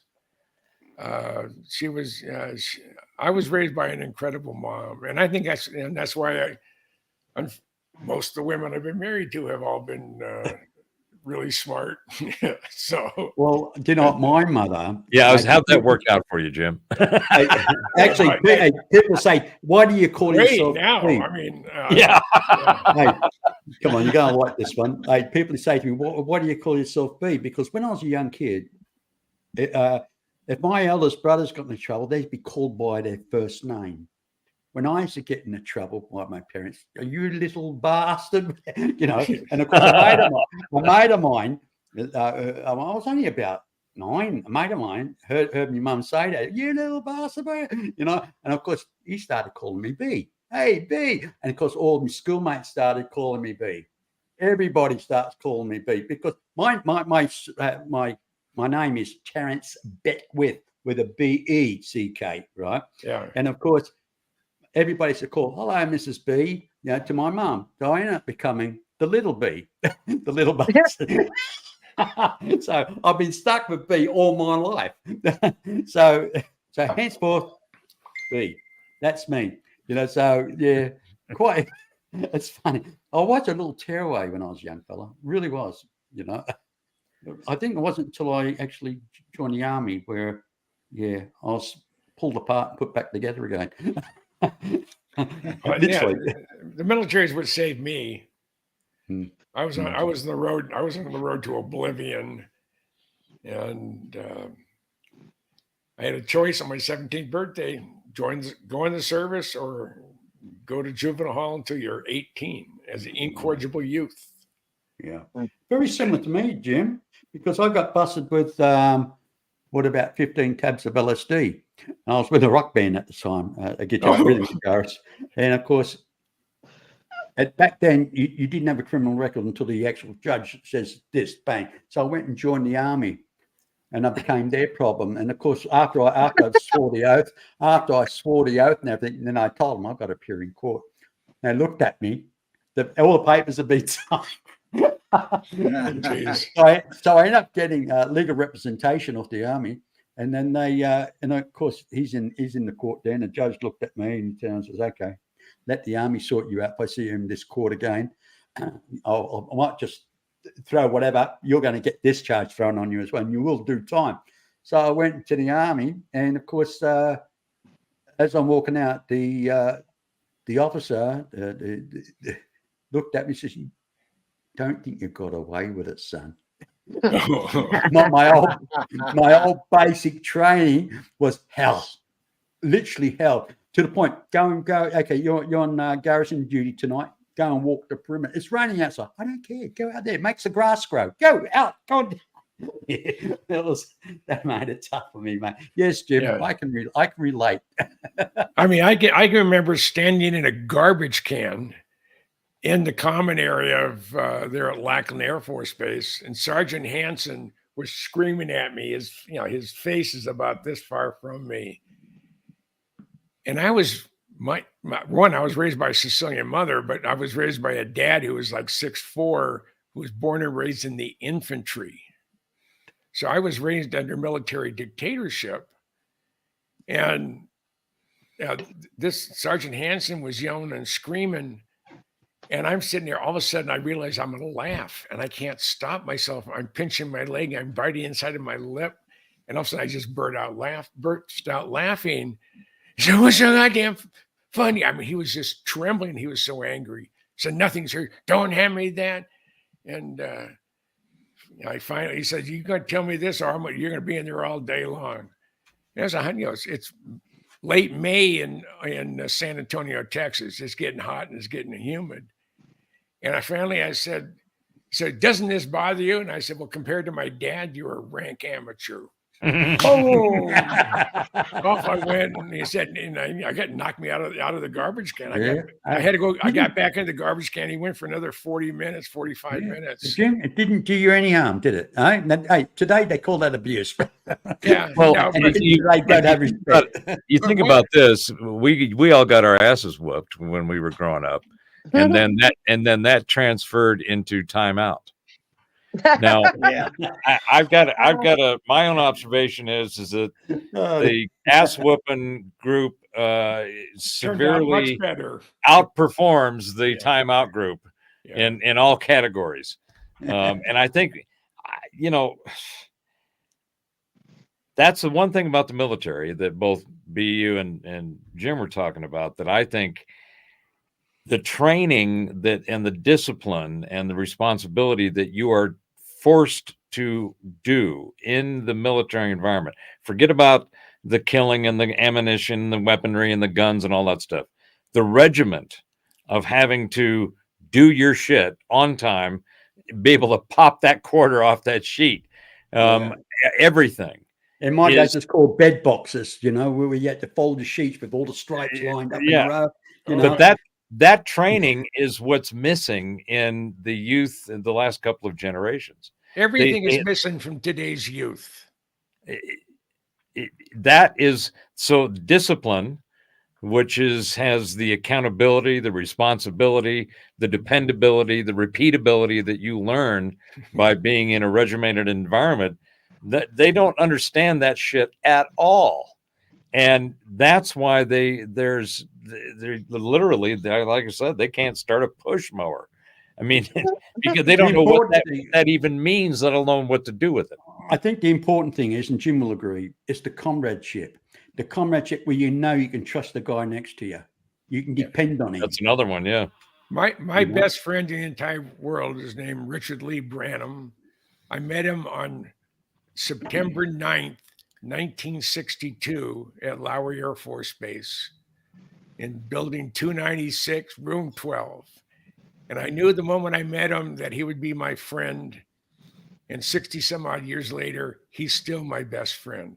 And he's, something good or something bad happens in my life. One of the first persons I call him RB. I call RB. Yeah. And he's, if he has it, he would give it to me. If I needed his life, he would give me that. That's Yeah, the I've got a type friend of, like I've got a friend like that over in and those are Sydney. rare. Those are very, very rare it is. people. And I've been blessed to have a few of those in my life. None can compare to Rick. He's the- he's the true definition of what a true friend really is. Yeah, true friends are they're scarce. And we've all got friends. Are they really friends? I call them acquaintances. Really. Yeah, I have hundreds of thousands of acquaintances, but only a few people that I feel Yeah. close to. I mean, most of them now. I mean, I've only got about 2 left now, and most of them have passed away. As you get older, you're saying goodbye to each one at a time. And that's the sad thing. Yeah, I'm That's- 78. I only have I have less than 6 months, and I turned 79, my last birthday. Oh, you poor old fellow. I'm coming up behind you there, mate. It's all Yeah, good. but I'm still ahead of you, no matter what you do. Unless I start pushing up Jim, weeds. I've never come across a teenager as young as you, mate. Honestly, in heart, and energy. That, like, mate, you travel all over the frigging country in a bloody Well, sports car. and we got the okay from the village in Belize. We are Yeah. officially, legally, the exclusive entity to excavate their pyramid complex. Oh, brilliant! Oh, Brilliant. wow. Awesome. Yeah, and and so we're going to Belize and meet with the director of NISH, which is the National Institute for Culture and Heritage. Yeah, for make sure you Belize. take some electrolytes with you when you go this time, Jim. Oh, I'm not going to be. I'm not going to be going on a death march. No, I'm. We're going to do a LiDAR scan of at least one of the pyramids. And there's 3 pyramids in this complex, and they haven't been excavated. They did a little bit on the top, but that's So about how many trips are they planning on this all up? Any idea? Is it well. just a stage 2 you're going on? Once we have the money, we've done the 12-part season 1 of the excavation of the lost city, and we already have enough video, 4 and 5K video and stuff that we shot with our iPhones to put together something for actually 12 different episodes. And we already have that all lined out. I reckon this is something Jen would love to do, something like that. What do you reckon, Jen? Would you be in for something like that? Going down to Belize, going over there, looking around the old pyramids? I don't know. It's not safe going. It's not safe going to other countries these days. It seems like. Well, Belize Belize is not a problem. Belize is No, not a problem. it's South America, mate. It's safe around there. It's not just off Bermuda, isn't it? It's not Bermuda. What's the ocean there? Caribbean. How do we sign up The for this? Caribbean, thing? yeah. Yeah. How do we sign up? Yeah. Yeah. So, Well, Ecuador, for a long time has been a favorite place of expats, and it's been, hailed as, a great place to go live if you want to, if you're American. Isn't that where Now the they're cocaine just- fields are? Now it's turned to shit, and Argentina has turned to shit. Venezuela's turned to shit. And then you got all of the Central American countries, below. Nicaragua Belize. was supposed to be the big one, the big place now. That and Costa Rica. Yeah. Yeah. And so you reminded me, Jim, I've got a couple of new research articles I want to send to you and Jared.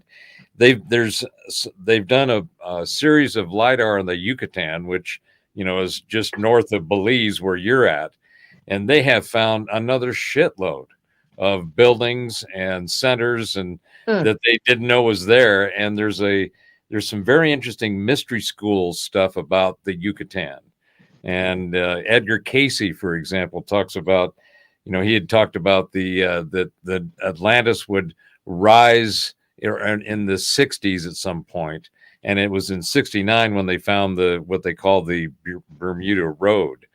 But that whole region, it's also known as the hot zone, and there is a lot of people chasing information that seems to indicate that in the Yucatan in particular is what Casey talks about. There are 3 halls of records around the world. There's one under the Sphinx, the right paw of the Sphinx in Giza. The other one is somewhere off of Bermuda in this sunken region where this Bimini Road, that's what it is, Bimini Road is. And then the other is in the Yucatan. And that civilization, the last vestiges of the Atlantean culture, apparently has a hall of records somewhere where you're digging. So Yeah. Okay, Jim. I would love, I mean, that's the kind of thing I'd like. Well, you're going to go down there and maybe run into the Hall of Records and have the Emerald tablets and a whole bunch of other stuff. I'd like to see that. Here, Me Jim, too. here's Sign a me question. up. Jim, here's a question. Moon at Noon send in this message. I hear a rumor that there's 10,000 unexplored stone ruins Well, in the Amazon basins. Is in- this true? in an 800 square mile area of Nicaragua, here was about 10 years ago, they did a LiDAR scan from an airplane, and they were just looking for roads leading to this major complex that they had excavated in past years. And what they found in this very, very dense jungle under 3 or 4 canopies of trees were 60,000 structures. Now, when I talk to the archaeologists at the excavated sites in Belize, they're now saying that they don't believe that the Mayans built the pyramids, is that they were abandoned and they repurposed them. Mhm. And I Mhm. said at one time, and now this is from an archaeological student. He's working on his PhD in archaeology for Belize, and he's part of his internship is to be a docent at these sites. And he said that they now figured that the pyramids are between 20,000 and 200,000 years old. Mhm. And I said, well, what killed off 10 to 20 million Mayans that lived between Mexico City and northern Colombia? He said, well, first of all, the disease is brought over by Cortez and his boys. It just decimated a lot. Same thing happened in North America, right? Yeah. That's right. Measles, The chickenpox, Mayans done the trick. themselves are just incredibly brutal. And if you were to piss one off and he decided to take retribution, he would not only kill you, your wife, all your kids, your dogs, your cats, your extended family members, maybe even your neighbors, just to make sure he's taught you a lesson. And the fact that they weren't very good farmers, they cultivated the land until it had nothing else to give. So what they refer to most of Belize, for example, is that they refer to it as a green desert. The native plants can grow, but food stuff, because they never just let the fields bare for a season, or plow them down, or change crops. They just use the same one over and over again. Their yields started getting smaller and smaller, and they started to disperse. And then over the course of the last 20,000 years, it could be, or at least the last 2,000 or 3,000 years, the population went from the millions down to in essence, a handful. I mean, the population of Belize is only like 370,000. And the nice thing about it, the official language is English, because it was British Honduras up until, was it 47, when the crown was dissolving the British Empire. Mhm. And so everybody speaks English or Mayan. I think that that's the Central America through northern South America, Peru, Amazon, because they're doing LiDAR in Amazon and they're finding all kinds of stuff they didn't think was there as well. Yeah. But I think that one of the things that they're going to find is that the population of the Western Hemisphere middle North America on south it was larger than anything in Europe, anything in the Middle East. And I think that they're going to find that there was maybe 100 million people in that region during the time that the European, the Eastern European, the Middle East were still basically in Stone Age.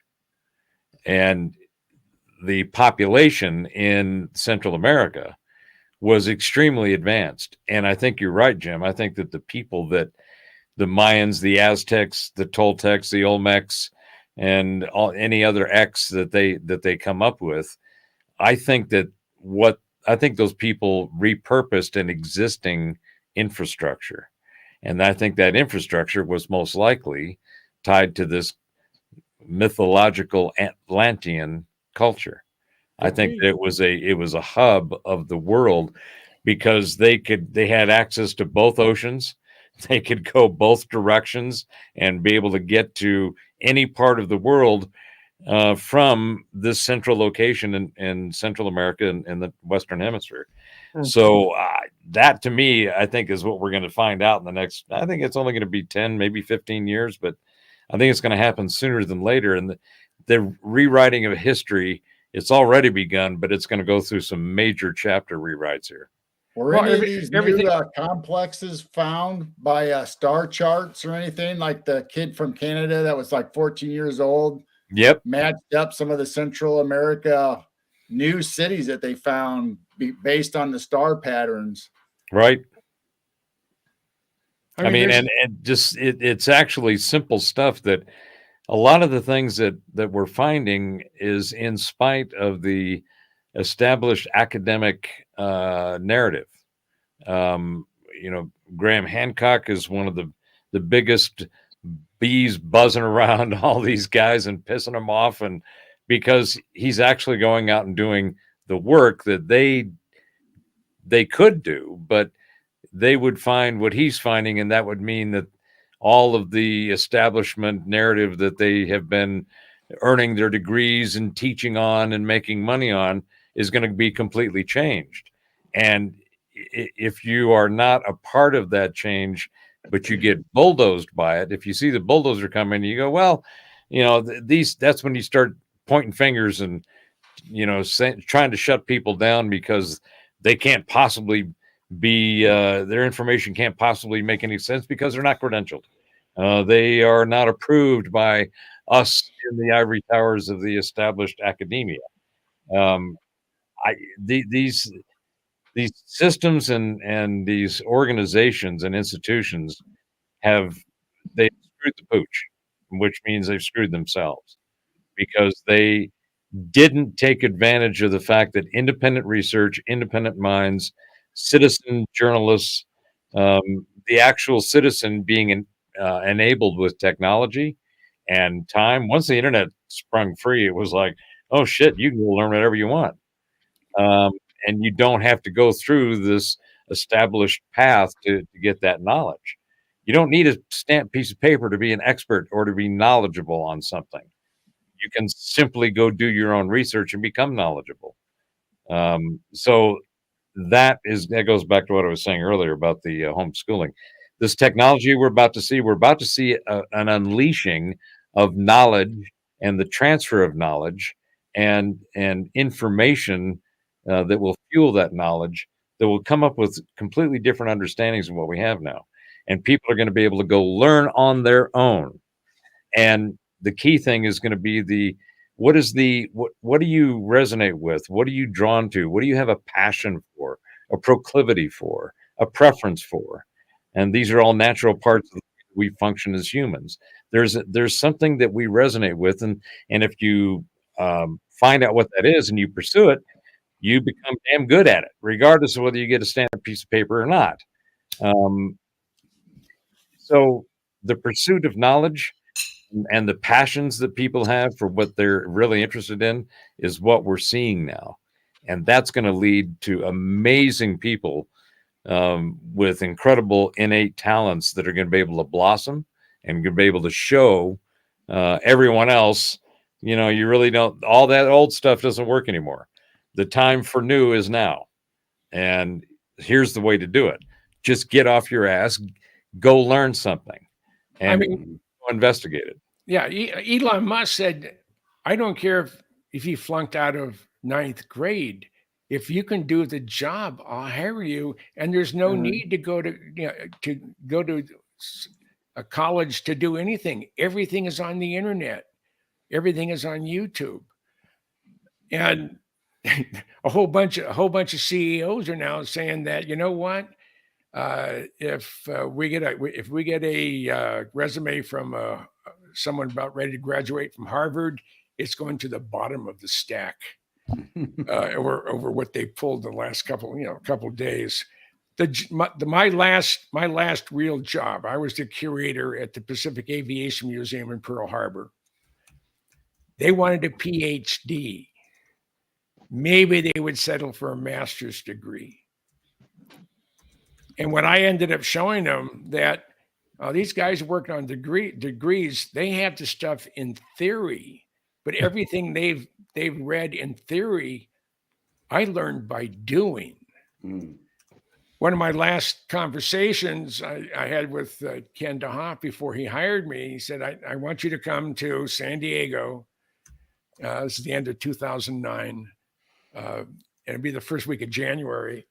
And the American Historical Association is there. So I went there to interview him and to go to a few of the sessions. And I was there with 1,500 PhDs and me. And one of the sessions, how to get published. Okay, I'd like to hear what they have to say. And because I'm extremely hard of hearing, I always sit right in front of the lectern. And the lady who, the professor was speaking, a very good looking blonde from University of Tulsa. So, but I'm sitting there, and there's about 75 to 100 people in the room. It was a good sized room.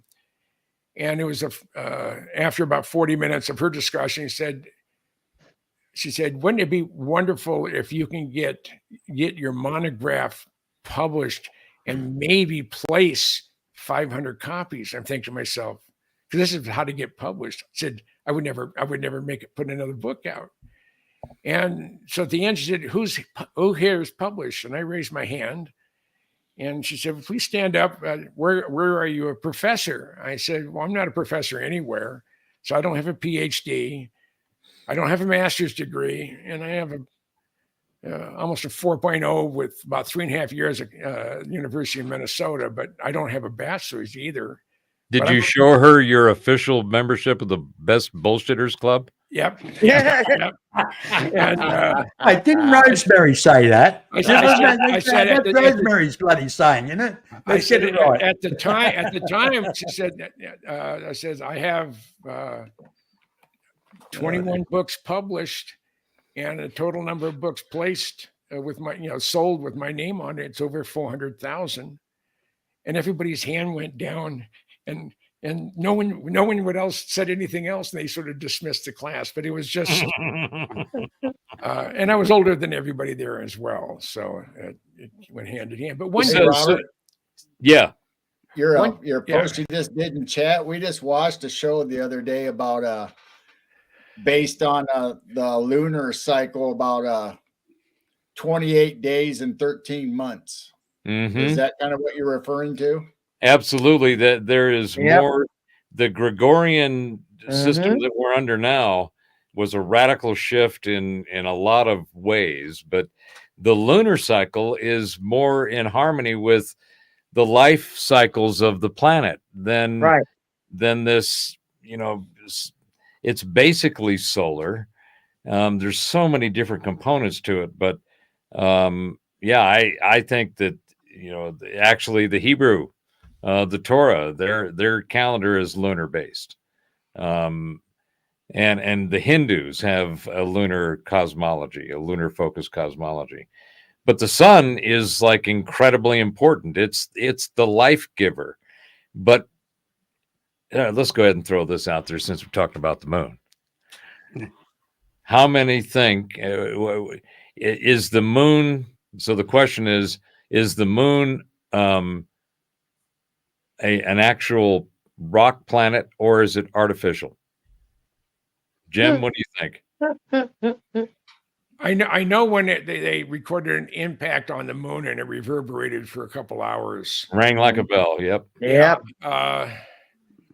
Boy, that's a hell of an engineering project. I mean, Right. I've seen how they've screwed up bridges. Well, do you think that it could be artificial, that it could be made and placed there?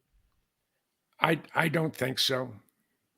I mean, I in today's world, I believe almost anything, but from a logical point of view, I don't see how it could have been.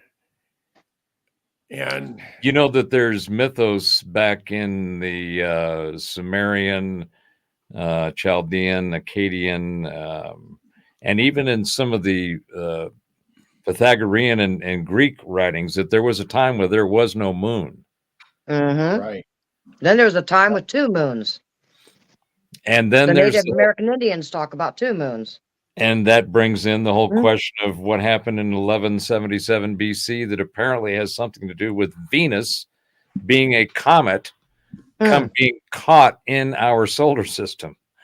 Thunderbolts, David Talbot's work, and even Velikovsky talks about Venus being a comet that was captured in our solar system. But back to the moon.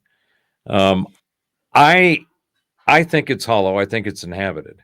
I also think that it apparently, I mean, if you think about it, if you look at all of these different mythos and cosmologies of all civilizations, they all say somebody up there came down here, told us some stuff, gave us some shit, screwed with us, whatever they did, and then they left. But there was somebody up there came down here. Yep. Well, and at a minimum influenced the whatever the particular cultures were, or at a maximum they actually created who we are. And so if you think about it, if you got that kind of capability, then you could probably how would you manage it? Well, we want to see what our creation does.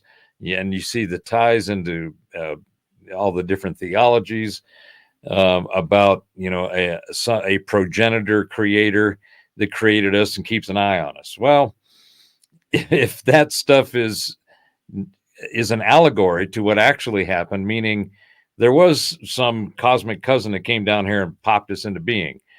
What better way to keep an eye on it and manage it other than to have a satellite that orbits all the time that you can use as an outpost to keep an eye on the kids, right? and let them go. Nanny cam.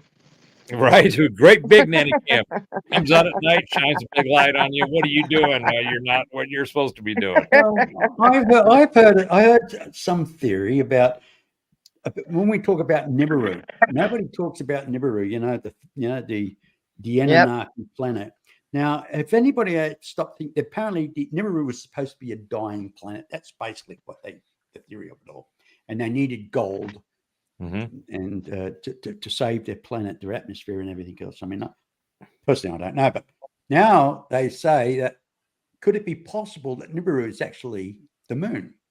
They actually transported the moon here because don't forget, Enki and that had a war, right? They made Homo sapiens sapiens a slave race. Now, could the moon? Seeing that it's in an orbit, it's too big to be captured by the Earth, right?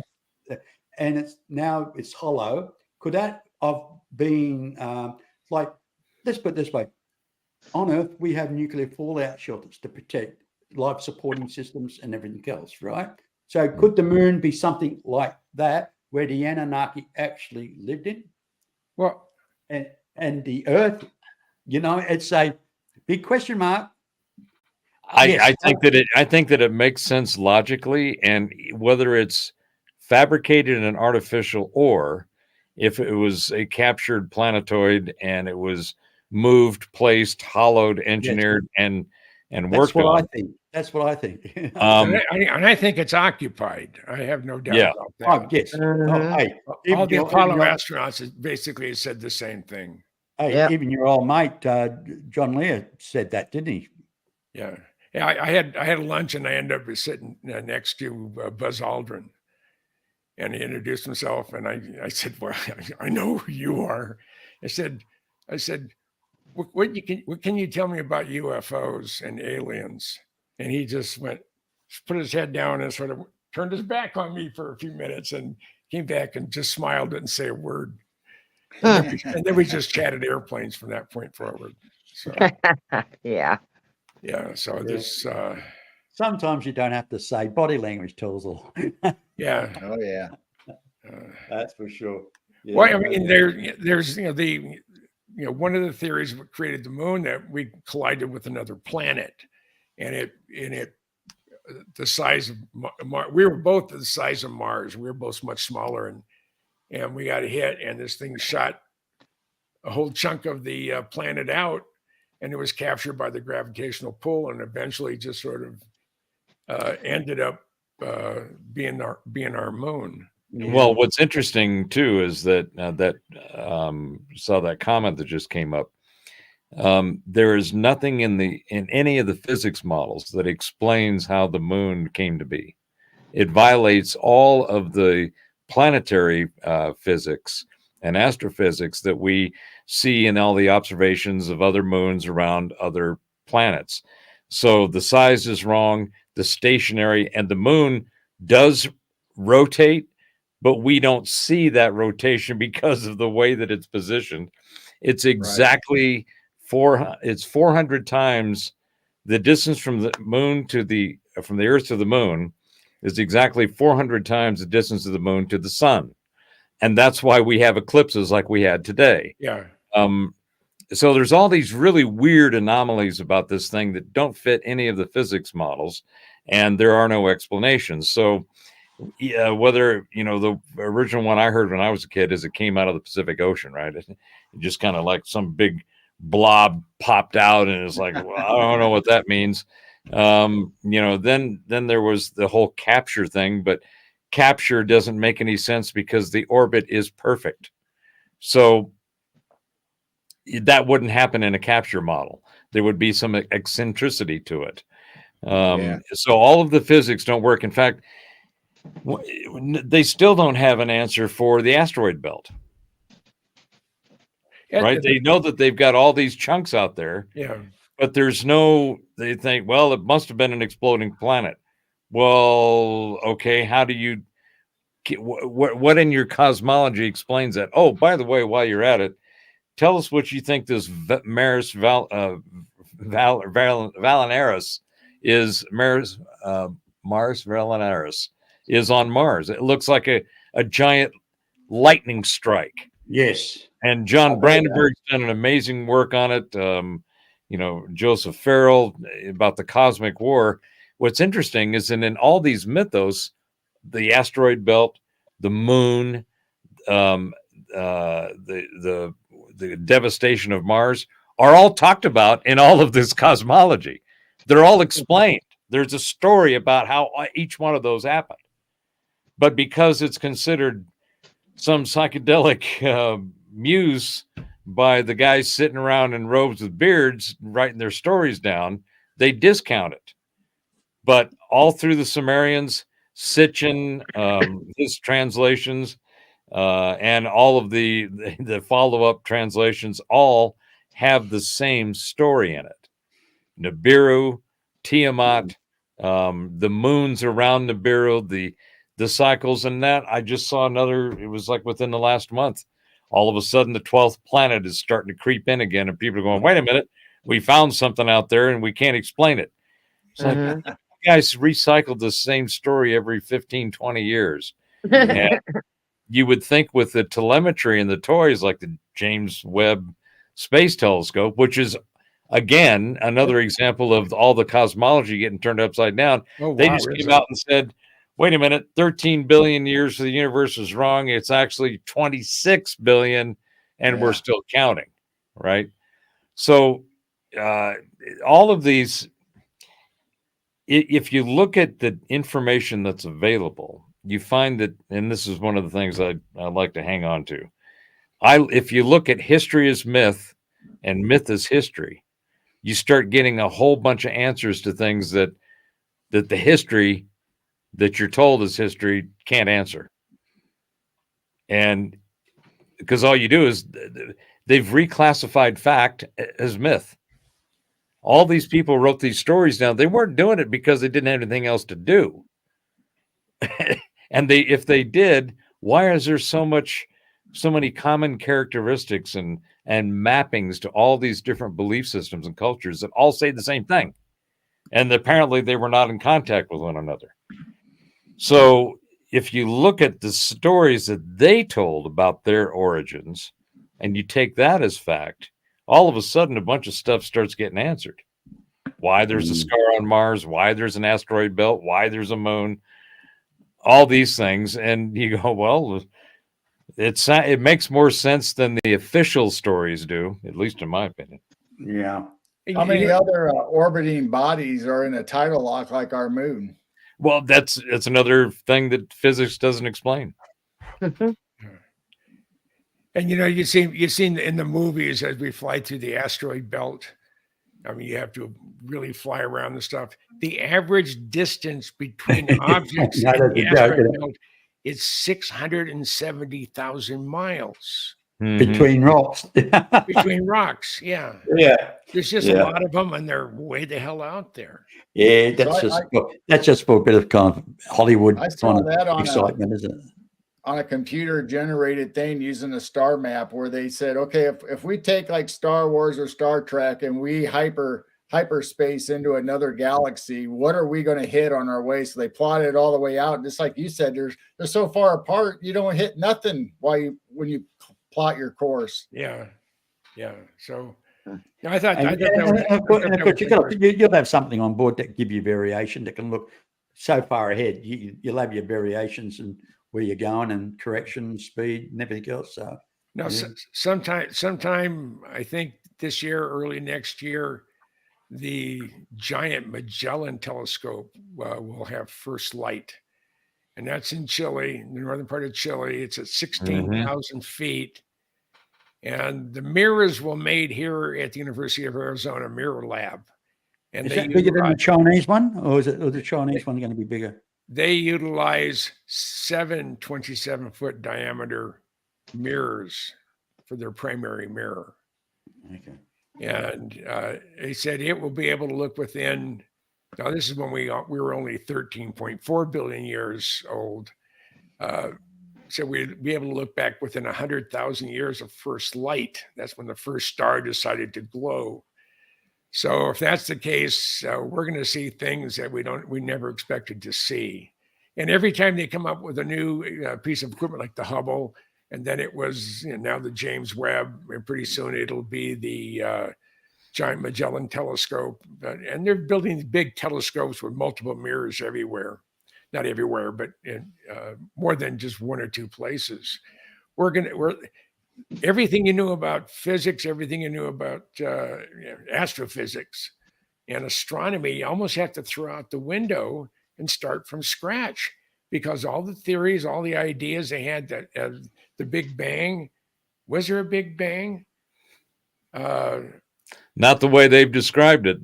They came up with a Big Bang in '66 to account for observations that didn't meet the math and the models that they put into the machines. Okay. And it's the same thing with dark energy and dark matter. Yeah. The only reason that stuff is out there is because they observed stuff that their calculations didn't account for. So they had to go back and figure out, well, what are we missing in the calculation? Well, there must be this stuff called dark energy and dark matter that has something to do with this Big Bang that explains everything, all the laws of nature and all of the elements and the way everything unfolded.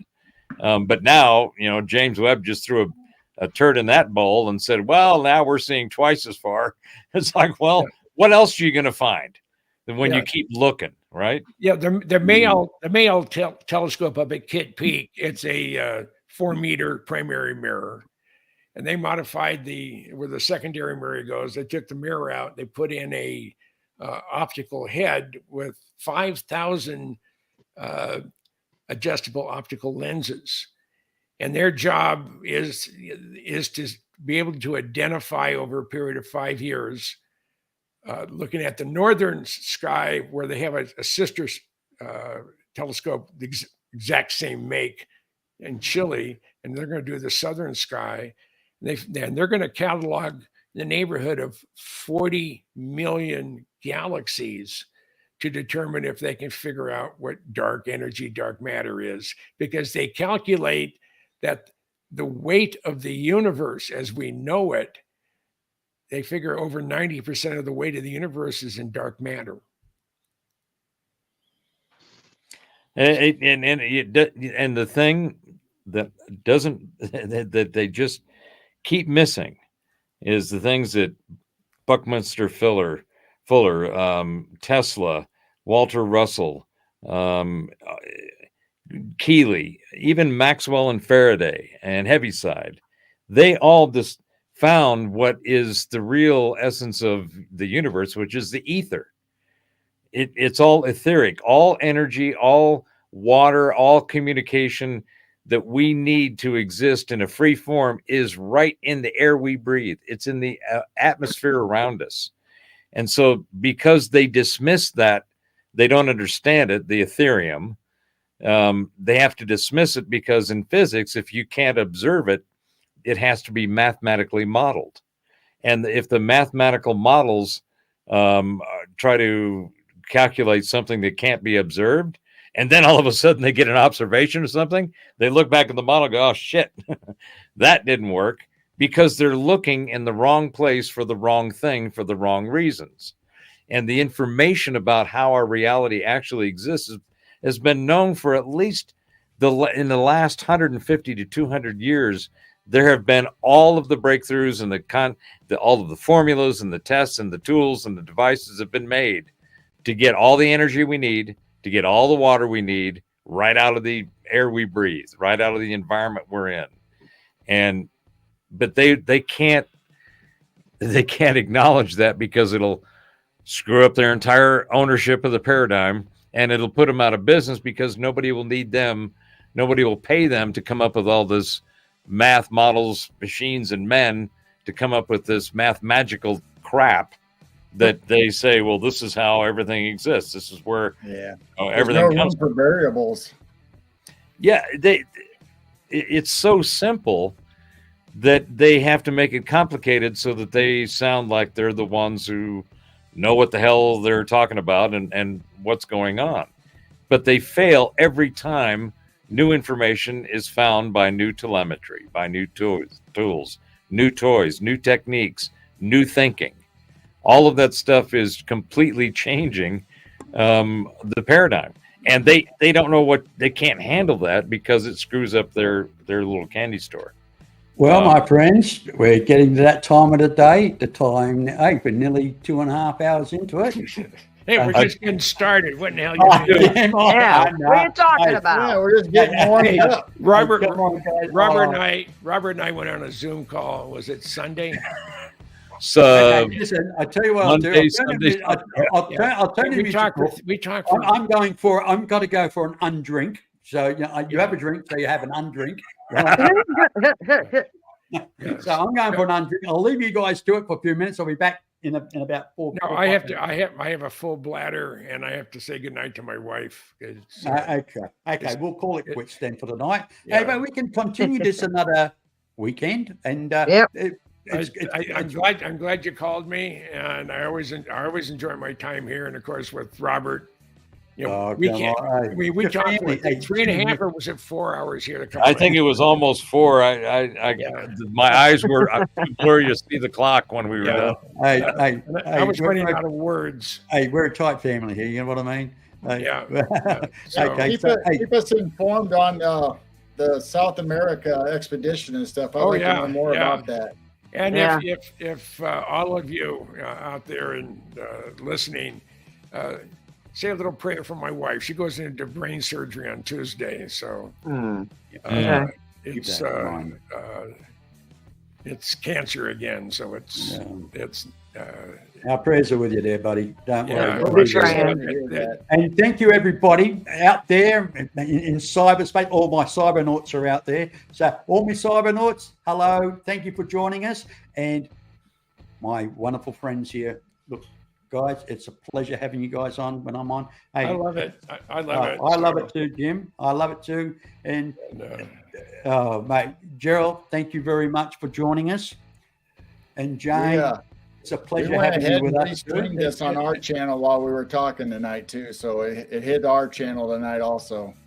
yeah. So Geraldine, you want to chat with me some evening? Just drop me a line. I have a pretty open schedule. So as long as I'm in the country. I will be going to Belize here at the end of the. We're not going 100 miles an hour down an interstate somewhere. Yeah. Yeah, That's slow. or not calling me at midnight during the week. Anyway, Professor, thank you very much, sir. It's always my a pleasure pleasure. having Thank you on. Okay, and listen, keep the music flowing, mate. Let me know when you're on. I'll get a notification.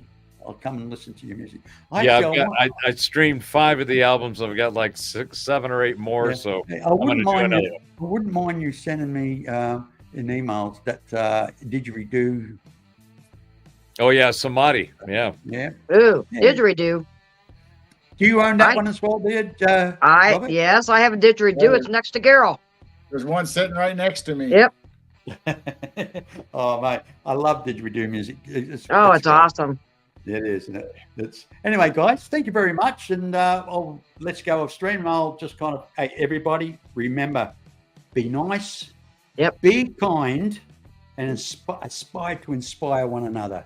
And as our good friend Dr. Skinner would say, let's lift each other up so we can all rise up together. And All right. hey, it's a Adios. beautiful thing. Oh, And keep very looking much, up. Jim. Bye-bye now, Jim. Thank you, Gerald. Thank you very much. All right. Bye. Good night. Thank you, Jane. Thank you very much. And for you, Robert, thank you very much, sir. And, Thank you, sir. mate. I will talk to you about some music. I'm thinking of sending you off some of my own compositions. See what you can do Oh, with it. please do. You got my my contact bona Yes, fides. I So certainly do, yeah, just mate. let's do it. Okay, catch you later, buddy. Bye-bye All right, now. take care. Thank you. Well, everybody, what a wonderful evening, or morning for me, evening for you guys. But yes, so this is another show done, and thank you very much for joining us. And why am I in the dark tonight? Because I'm a mushroom. Kept in the dark, fed on BS. Okay, thank you very much for joining us. Bye-bye now.